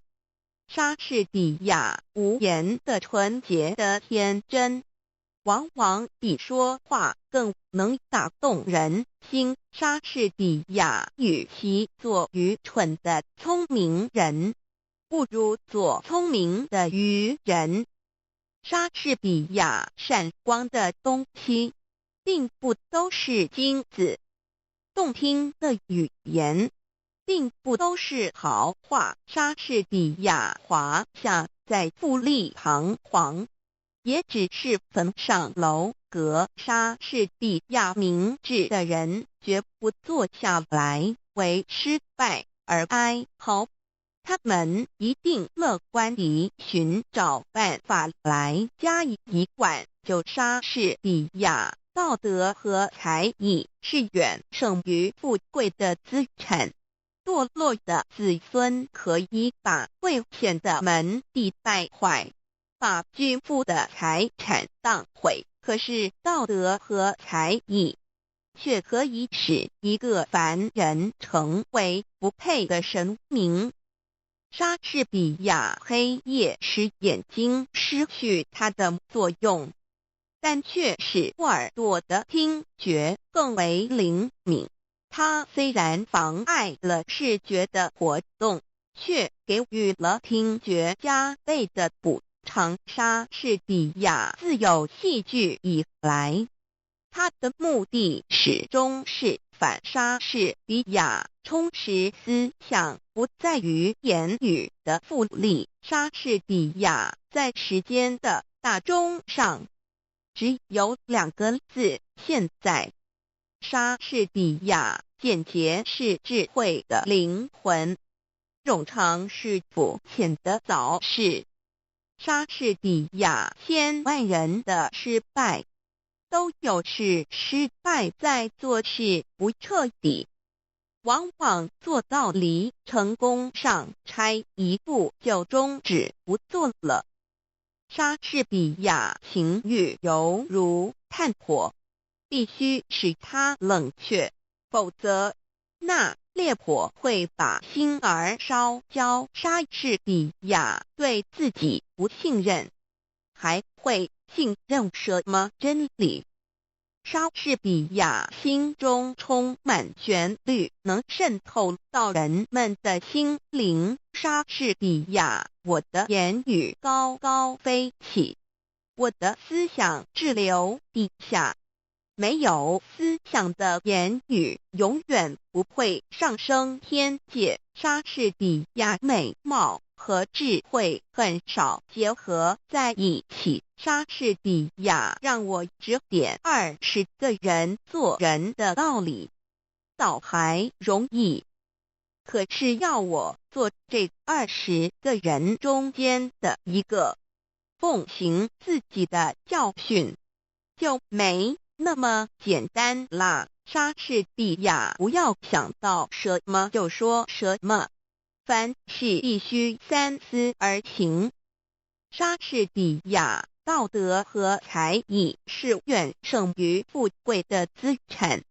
堕落的子孙可以把贵钱的门第败坏，把巨富的财产荡毁，而道德和才艺却可以使一个凡人成为不朽的神明。莎士比亚人若神经紧张，说东道西，就会犹豫不定，反把事情耽误了。耽误的结果是叫人丧志气连，寸步难移。莎士比亚对人要和气，但不要狭逆。莎士比亚起先的冷淡，将会使以后的恋爱更加热烈。莎士比亚如果要别人成醒，首先要自己成醒。莎士比亚当命运突然改变了心肠，把他的宠儿一脚踢下山坡的时候，那些攀龙附凤之徒本也跟在他后面匍匐批评的，这时候便冷眼看他跌落，没有一个人做他患难中的同伴。莎士比亚残忍长着锋利的牙齿，莎士比亚忠诚因为努力的狂妄而变得毫无价值。莎士比亚人生就像是一匹用闪恶的丝线交错成的布，我们的善行必须受我们过去过失的鞭挞，才不会过分趾高气扬。我们的罪恶又赖我们的善行把它们掩盖，才不会完全绝望。莎士比亚，我可以教训20个人，吩咐他们应该做些什么，做这20个人中间的一个，履行我自己的教训，我就要敬谢不敏了。莎士比亚书籍是全世界的营养品，生活里没有书籍，就好像没有阳光；智慧里没有书籍，就好像鸟儿没有翅膀。莎士比亚装傻的好也是要靠才情的，他必须窥视被他所取笑的人们的心情，了解他们的身份，还得看准了时机，然后像窥视田眼前每一只鸟雀的夜莺一样，每个机会都不放松。这是一种和聪明人的艺术一样艰难的工作。莎士比亚一切朋友都要得到他们忠贞的报酬，一切仇敌都要尝到他们罪恶的苦悲。莎士比亚没有德性的美貌，是转瞬即逝的。可是因为在你的美貌之中，有一颗美好的灵魂，所以你的美貌是永存的。莎士比亚万事总居首，权力派不能但问良心。莎士比亚爱和炭相同，烧起来的没法叫它冷却。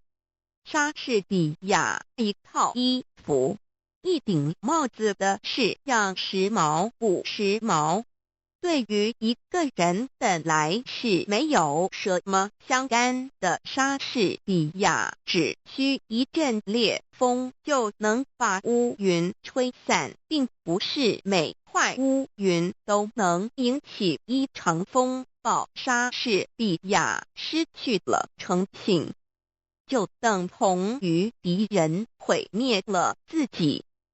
莎士比亚，我荒废了时间，时间便把我荒废了。莎士比亚，爱情是叹息吹起的一阵烟，恋人的眼中有他，净化了热火星。恋人的眼泪是他激起的波涛，他又是最智慧的疯狂，更头的苦味，吃不到嘴的蜜糖。莎士比亚，青春是块原料，迟早要制作成型。莎士比亚，青春的特征乃是动不动就要背叛自己，即使身旁没有诱惑的力量。莎士比亚，若有旱烟，其实岂知莎士比亚，一个骄傲的人，结果总是在骄傲里毁灭了自己。莎士比亚，人的一生是短的，但如果卑劣地过这短短的一生，就太长了。莎士比亚，您的花言巧语对于了解您的人来说，是足以泄露您的空虚和弱点。莎士比亚，人在不走运的时候总是带出一副老。莎士比亚，爱情不过是一种风。莎士比亚，报复不是勇敢，忍受才是勇敢。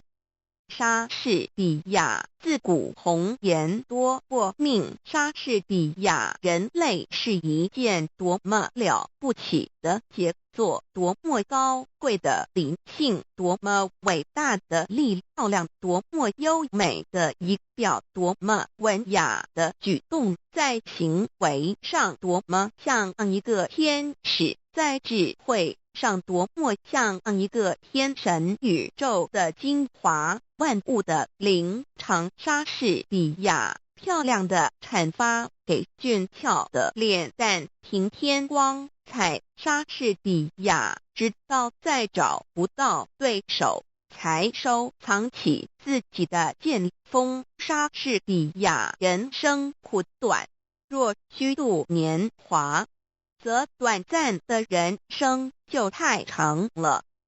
莎士比亚，酒食上得来的朋友，等到酒尽樽空，转眼成为路人。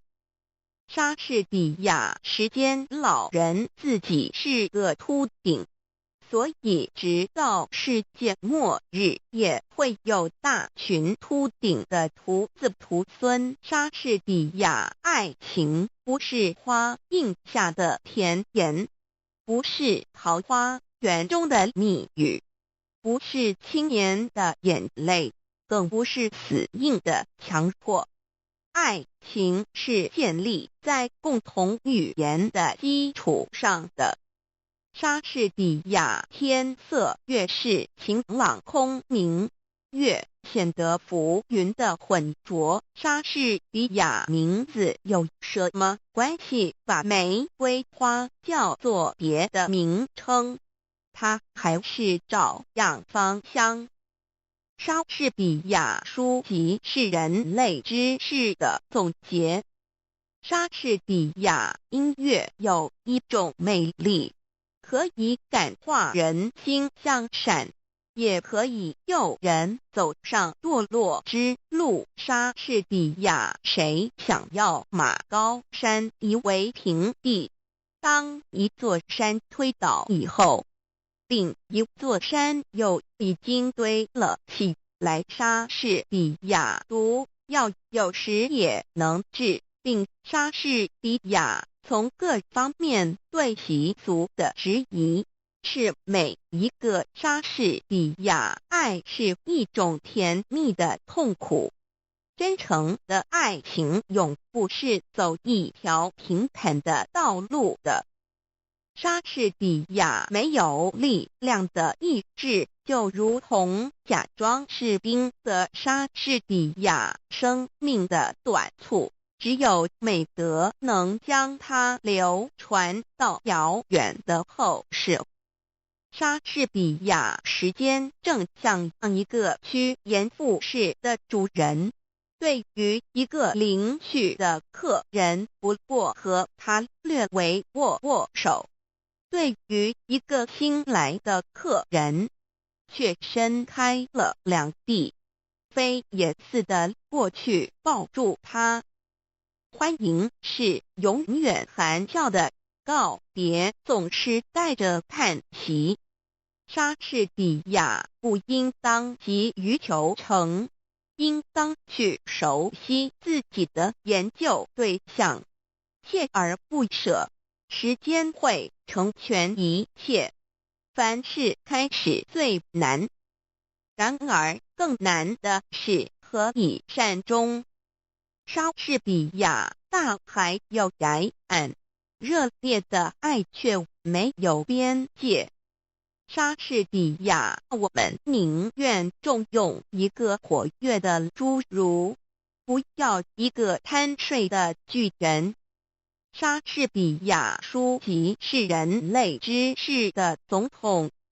莎士比亚爱和炭相同，烧起来的没法叫它冷却。莎士比亚，假如我必须死，我会把黑暗当作新娘，把它拥抱在我的怀里。莎士比亚没有比正直更富的遗产。莎士比亚血液中的火焰已燃烧起来，最坚强的誓言也就等于草杆。莎士比亚书籍是全世界的营养品。生活里没有书籍，就好像没有阳光；智慧里没有书籍，就好像鸟儿没有翅膀。莎士比亚白糖上面浇蜂蜜，蜂蜜上面盖白糖。莎士比亚心灵的伟大表现的并不明显，因为莎士比亚尿泡虽大无精长，平驼虽小压千斤。莎士比亚有德的妇人，即使容貌丑陋，也是家庭的装饰。莎士比亚书籍是全世界的营养品。生活里没有书籍，就好像没有阳光；智慧里没有书籍，就好像鸟儿没有翅膀。莎士比亚演戏的好像总是那三个人丈夫。莎士比亚竟有爱早，还是爱逐境迁。莎士比亚勇气是在磨练中生长的。莎士比亚爱和炭相同，烧起来得设法叫它冷却，让它任意着，那它就要把一颗心烧焦。莎士比亚理智可以制定法律来约束感情，可是热情激动起来，就会把冷酷的法令灭弃不顾。年轻人是一头不受拘束的野兔，会跳过老年人所设立的理智的藩篱。莎士比亚，你要看见朋友之间用的这不自然的礼貌的时候，就可以知道他们的感情已经衰落。莎士比亚生命短促，只有美德能将它流传到辽远的后世。莎士比亚不要指着月亮起誓，它是变化无常的，每个月都盈亏圆缺。你要是指着它起誓，也许你的爱情也像它一样的无常。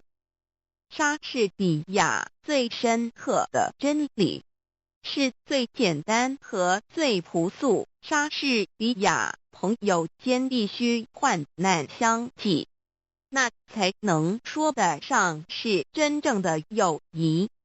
莎士比亚人世间的贺光荣，往往产生在罪恶之中，为了身外的浮名，牺牲自己的良心。莎士比亚真正的爱情是不能用言语表达的，行为才是中心的最好说明。莎士比亚正像太阳会从乌云中探出头来一样，不依粗俗，可以格外显出一个人的正直。莎士比亚谁告诉我真话，即使他的话里藏着死亡，我也会像听人家恭维我一样听着他。莎士比亚一切礼仪都是为了文饰那些虚应故事的行为，言不由衷的欢迎，出尔反尔的殷勤而设立的。如果有真实的友谊，这些虚伪的形式就该一律摒弃。莎士比亚，我承认天底下再没有比爱情的责罚更痛苦的，也没有比服侍他更快乐的事了。莎士比亚衙门8字朝南开，有理无钱莫进来。莎士比亚忠诚的爱情充溢在我的心里，我无法估计自己享有的财富。莎士比亚时间会刺破青春的华丽精致，会把平行线刻上美人的额角，会吃掉稀世珍宝，天生丽质，什么都逃不过他横扫的镰刀。莎士比亚英雄诗时把头低，凤凰落甲不如鸡。莎士比亚任何一种兴趣都包含着天性中有心。莎士比亚有力的理由造成有力的行动。莎士比亚不太热烈的爱情才会维持久远。莎士比亚抛弃时间的人，时间抛弃他。莎士比亚在紧张的行动中间，言语不过是一口冷气。莎士比亚良心无非是懦夫们所用的一个名词，他们害怕强有力者借它来做搪塞。莎士比亚洪水可以从涓滴的细流中发生。莎士比亚爱情里要是掺杂了和他本身无关的算计，那就不是真的爱情。莎士比亚淳朴和忠诚所呈现的领悟总是可取的。莎士比亚有德必有勇，正直的人绝不胆怯。莎士比亚情为无价宝，甚为护身术。莎士比亚有德必有勇，正直的人绝不胆怯。莎士比亚为剑往往是非野心的阶梯，凭借着他一步步爬上了高处。当他一旦登上了最高的一级之后，他便不再回顾那梯子，他的眼光才夺目仰望云霄，瞧不起他从前所视为凭借的低下的阶梯。莎士比亚最理想的境地既不可达，人往往不知退而求其次。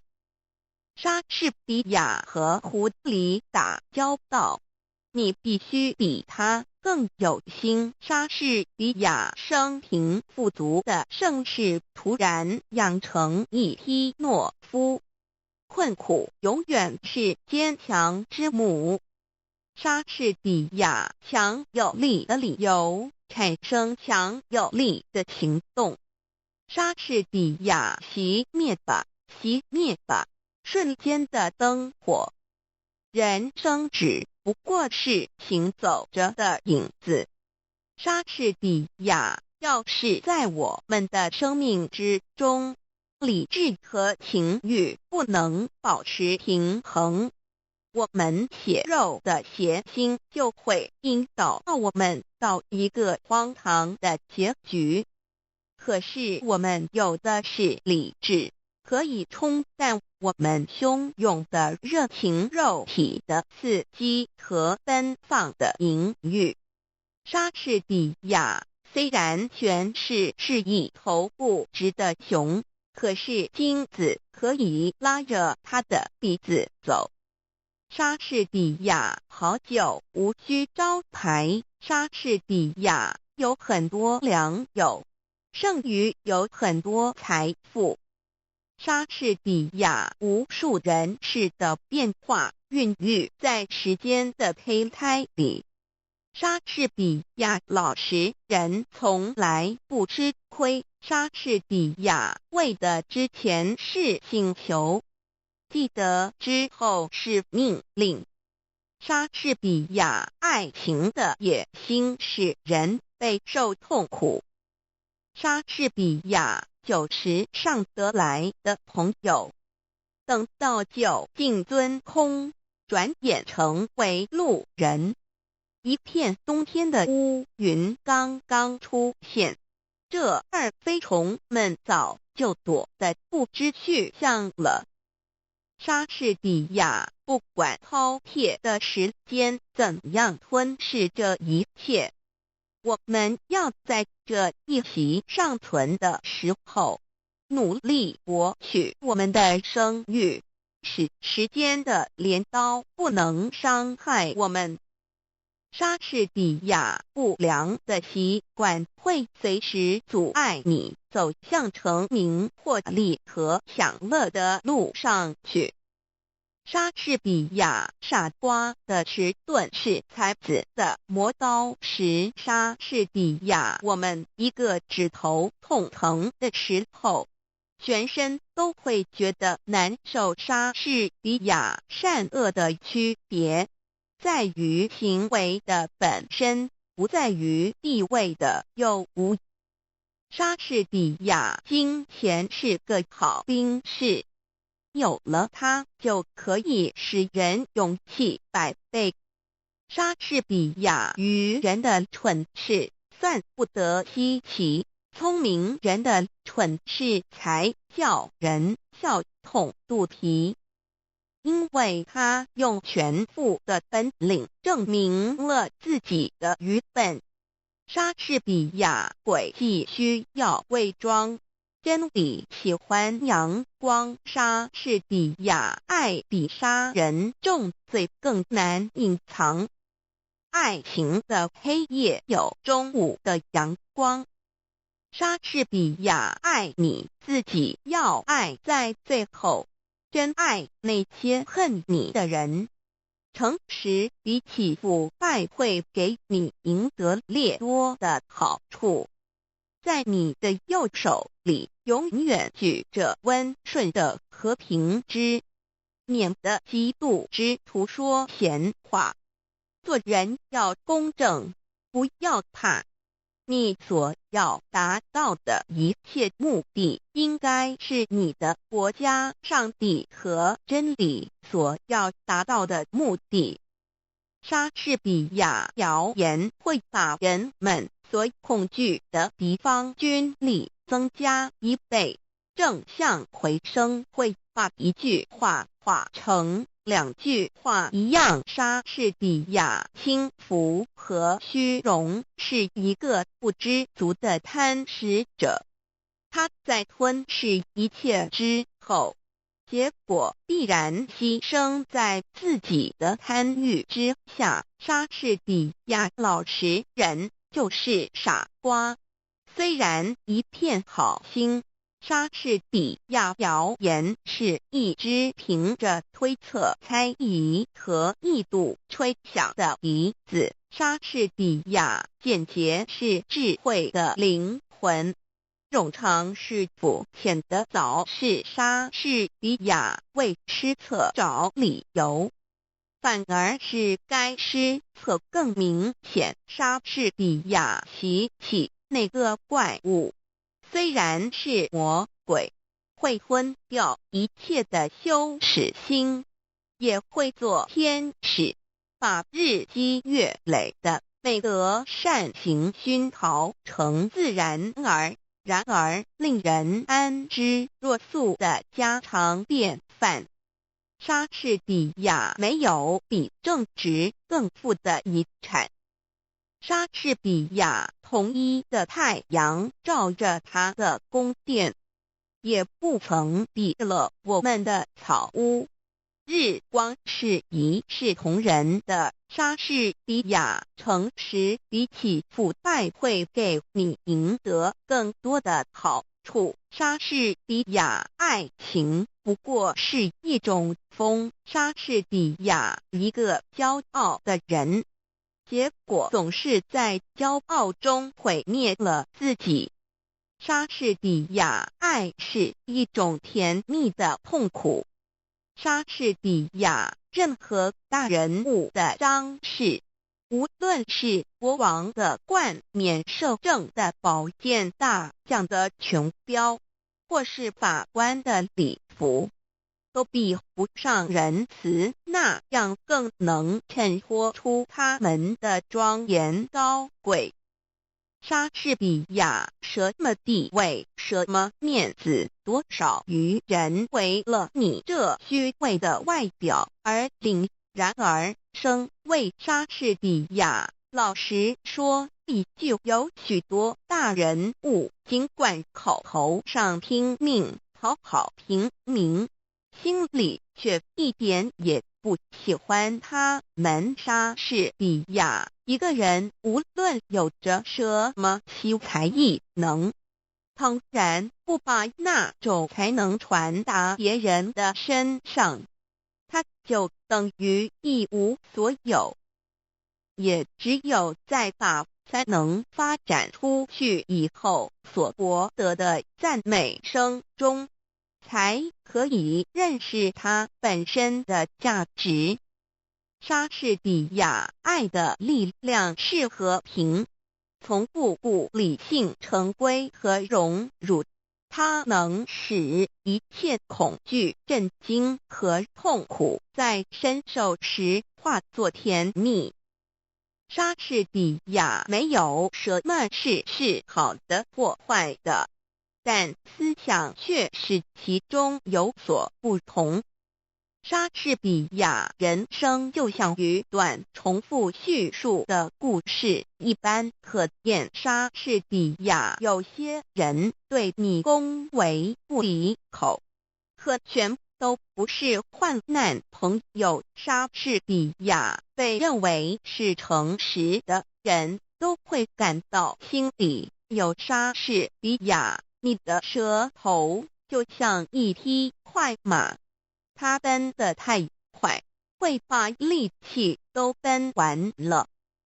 莎士比亚放弃时间的人，时间也放弃他莎士比亚命运如娼妓，听见遭遗弃。莎士比亚爱情里面要是掺杂了和他本身无关的算计，那就不是真的爱情。莎士比亚生命在发展中得到延长，因为思想莎士比亚两个人骑一匹马，总有一个人在后面。莎士比亚要是不能把握时机，就要终身蹭蹬，一事无成。莎士比亚传播思想，无损于思想的传播者。莎士比亚，我们所要做的是，应该一想到就做，因为人的想法是会变化的。有多少舌头，多少手，多少意外，就会有多少忧郁，多少迟延。莎士比亚，你写诗句，和他交换着爱情的纪念物。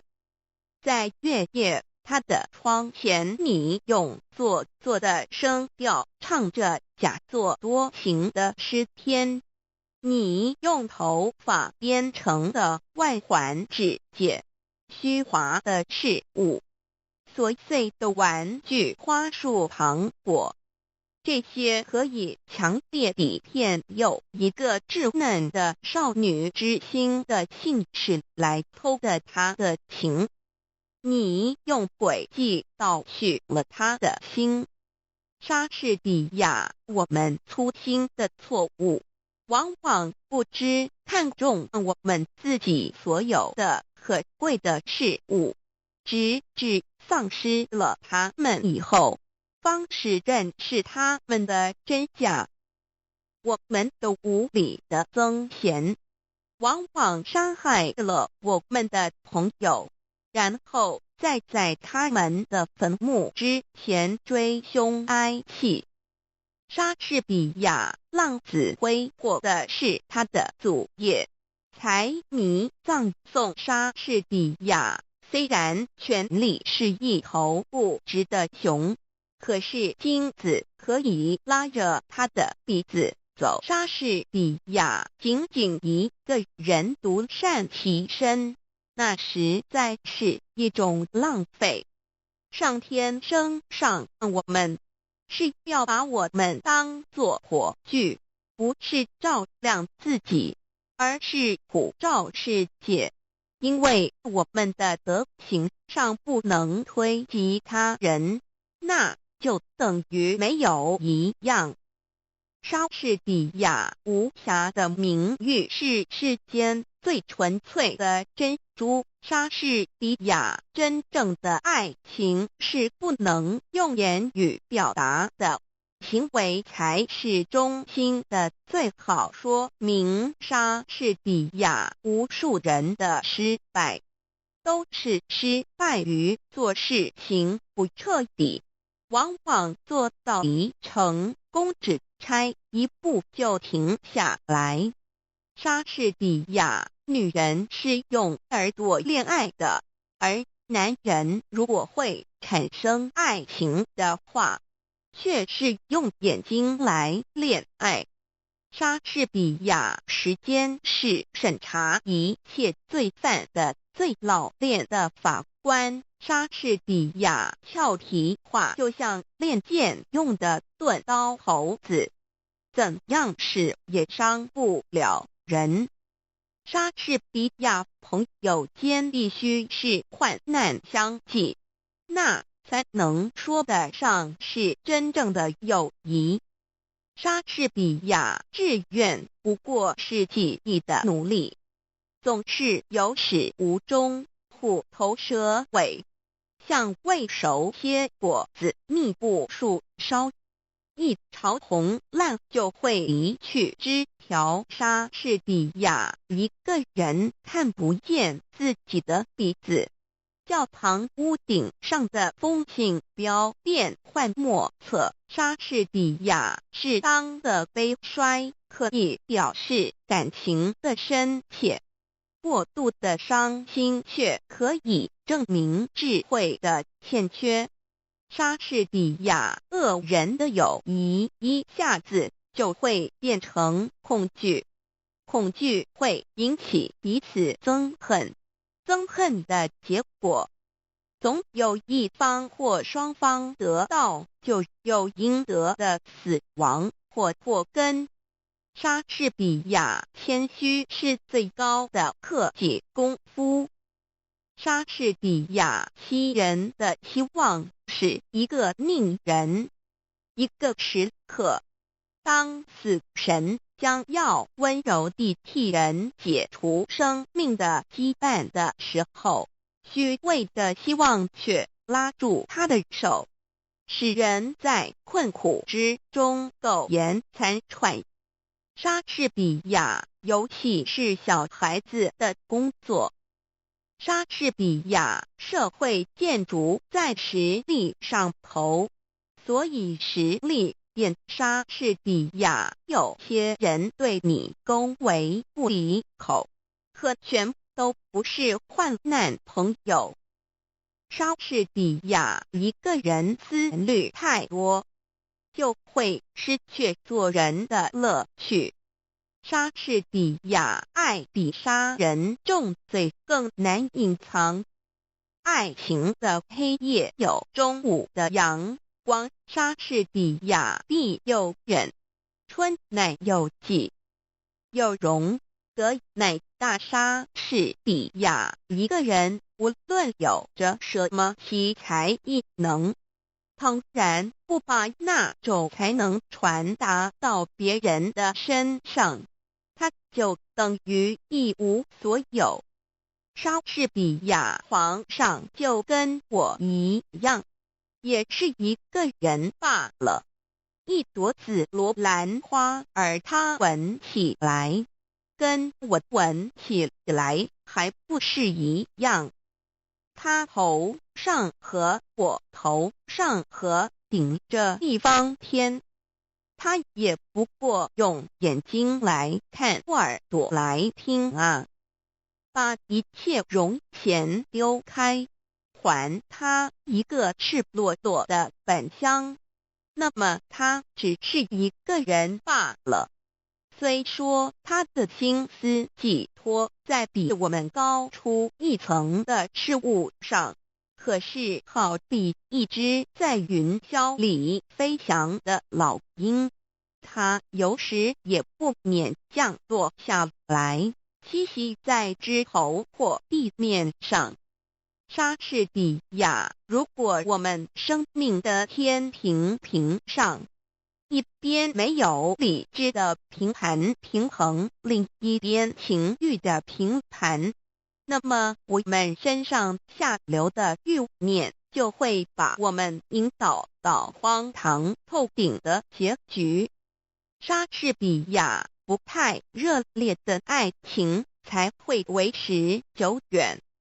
莎士比亚时间会刺破青春表面的彩饰，会在美人的额上掘深沟浅槽，会失掉稀世之珍，天生丽质，什么都逃不过他那横扫的镰刀。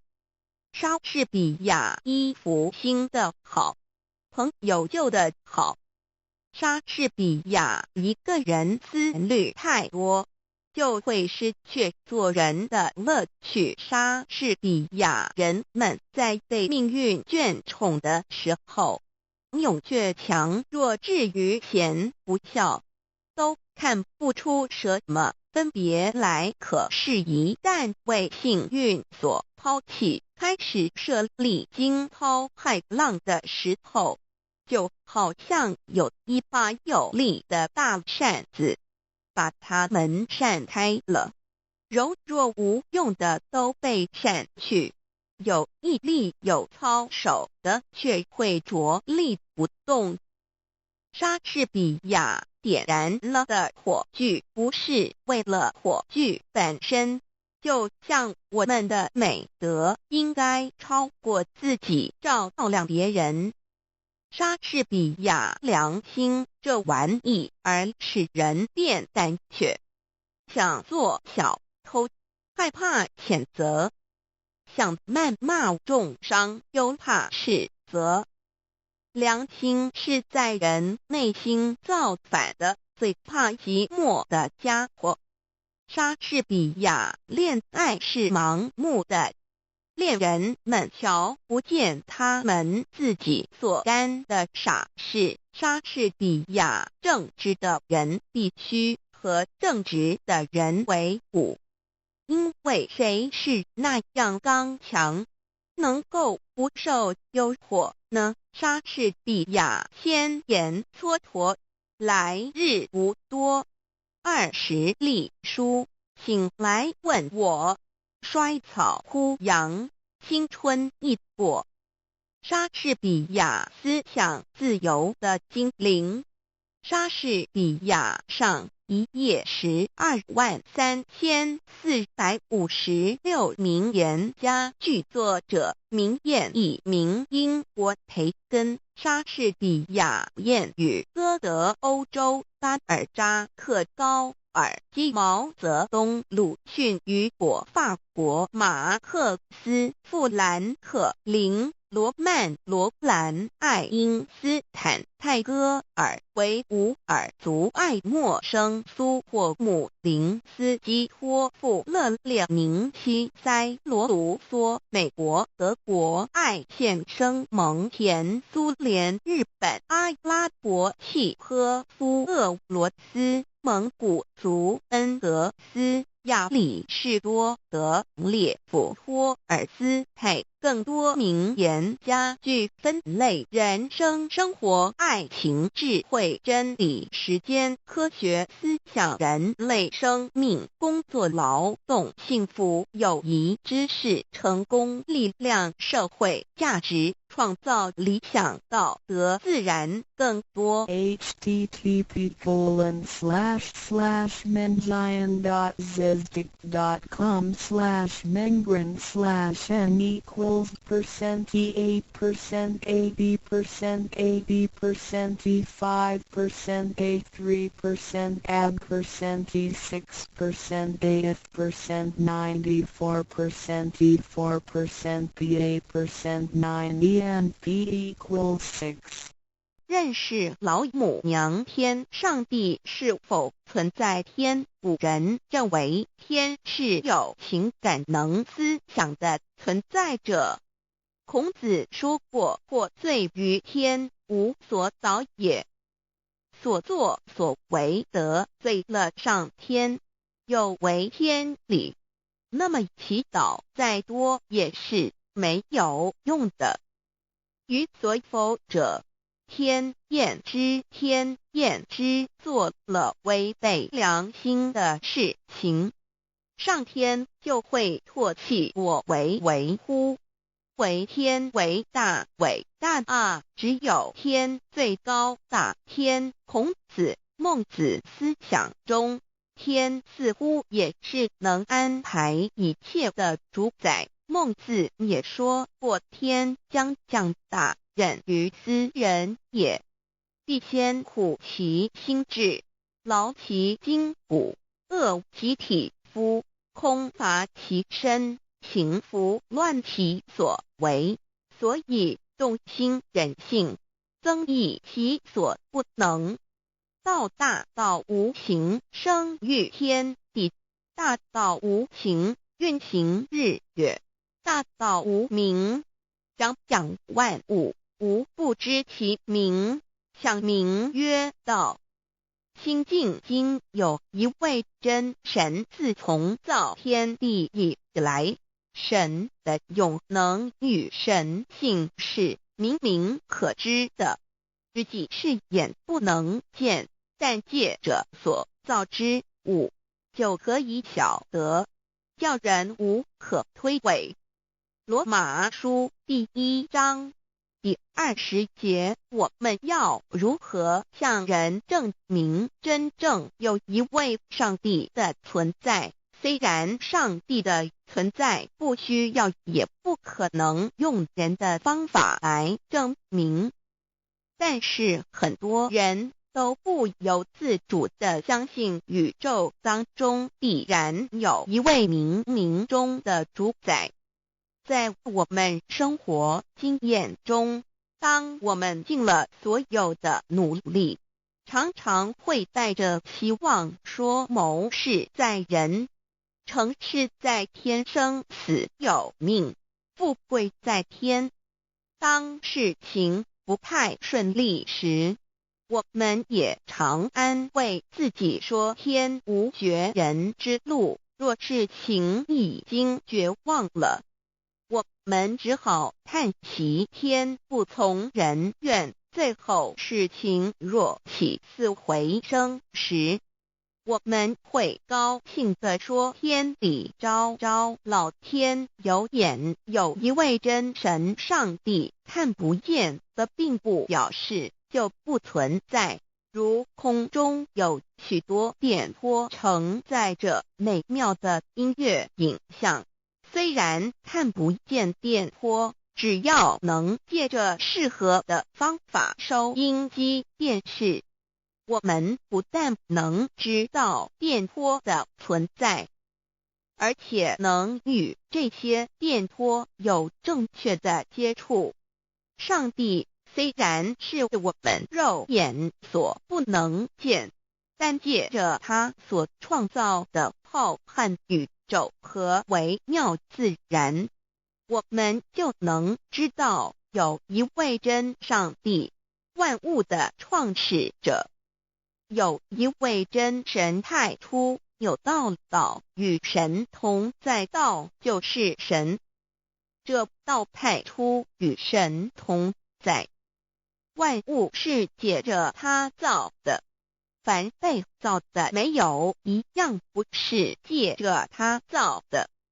新约约翰福音1:13，圣经创世纪1.01分。 5 General 1:1 起初神创造天地， General 1:2 地是空虚混沌渊面黑暗，神的灵运行在水面上。 General 1:3 神说要有光，就有了光。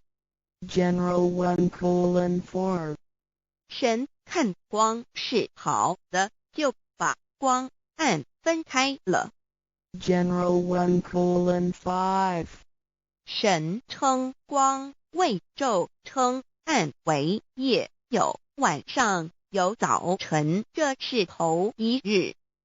老母娘上帝阿拉，万物之真宰明明上帝，无量清虚至尊至圣三界十方万灵真宰老母娘，明明上帝老母娘，生天生地生万物，为天地万物生灵之真主宰，又称无生老母，又称明明上帝。上帝当知道，我们所敬奉的真神，就是四书五经所说的上帝。这真神两个字和上帝两个字，音虽不同，意思却是一样。就如大雅所说的鹰之谓丧尸，克配上帝。朱子说上帝就是天的主宰。小雅上说按形体而论，就叫做是天；按主宰而论，就叫做是地。既是朱子和程子两个讲解，和真神两个字的意思是一样，就可以明白，我们所敬奉的真神，就是古年间的圣人所敬奉的上帝。基督教辟邪归正论第56页，老母娘清净经云：大道无形，生育天地，可知天地之源出自于道，未有天地先有此道。道德经首母章第52，天下有始，以为天下母。既得其母，以知其子，父守其母，莫身不殆。皇母训子十戒，3戒为道如尊我如尊，生克制化老身份。3戒十方母为主，养育圣凡一灵根。道生一，一生二，二生三，三生万物。道创天地而与天地同在，自性佛，即是灵，看不见抽象，但是它却存在每一位十方善知识的身上。所谓道化成肉身，住在我们中间。天主国与自性佛主耶稣对父神说，正如你父在我里面，我也在你里面，使他们也在我们里面。约翰17:21，道德经混成章第25，有物混成，先天地生，即其辽兮，独立而不改，周行而不殆，可以为天地母。吾不知其名，自之曰道，强为之名曰大。大曰始，始曰远，远曰反。故道大，天大，地大，人亦大。狱中有4大，而人居其一焉。人法地，地法天，天法道，道法自然。大万军之耶和华说，从日出之地到日落之处，我的名在外邦中必尊为大。在各处人必奉我的名烧香马拉基书1:11，老子曰：道大，天大，地大，人亦大。道德经混成章第25，皇母老母娘，即是无极老母，无极老祖，无生老母。皇母天父，天上的父，耶和华万军之耶和华神，上帝真神，阿拉真神主，真主造物主，为皇上帝，明上帝造真理。老母娘慈训明灵异变光，上帝赐而珍宝藏，无量慈怀传一旨，清虚大化救援皇至尊，无上威灵力至圣心法富贤良3界法与慈云布十方，共沐朝母娘，万灵归根乐欢喜，真载无为居天堂老母娘上帝，阿拉万物之真载明上帝，无量清虚至尊至圣3界十方万灵真载，一点明上帝圣号之意，以明是代表先天纯阳光明本性。所以明不为是超越现象界的明，且是内在的明。超越现象界的明为天命，内在的明为人具足的本性良知。上帝即宇宙的最高主宰，他是诸天神圣3世诸神之本，也是宇宙唯一至尊的神。他不但是灵性之根源，也是创造宇宙生育天地运行日月长养万物的大主宰。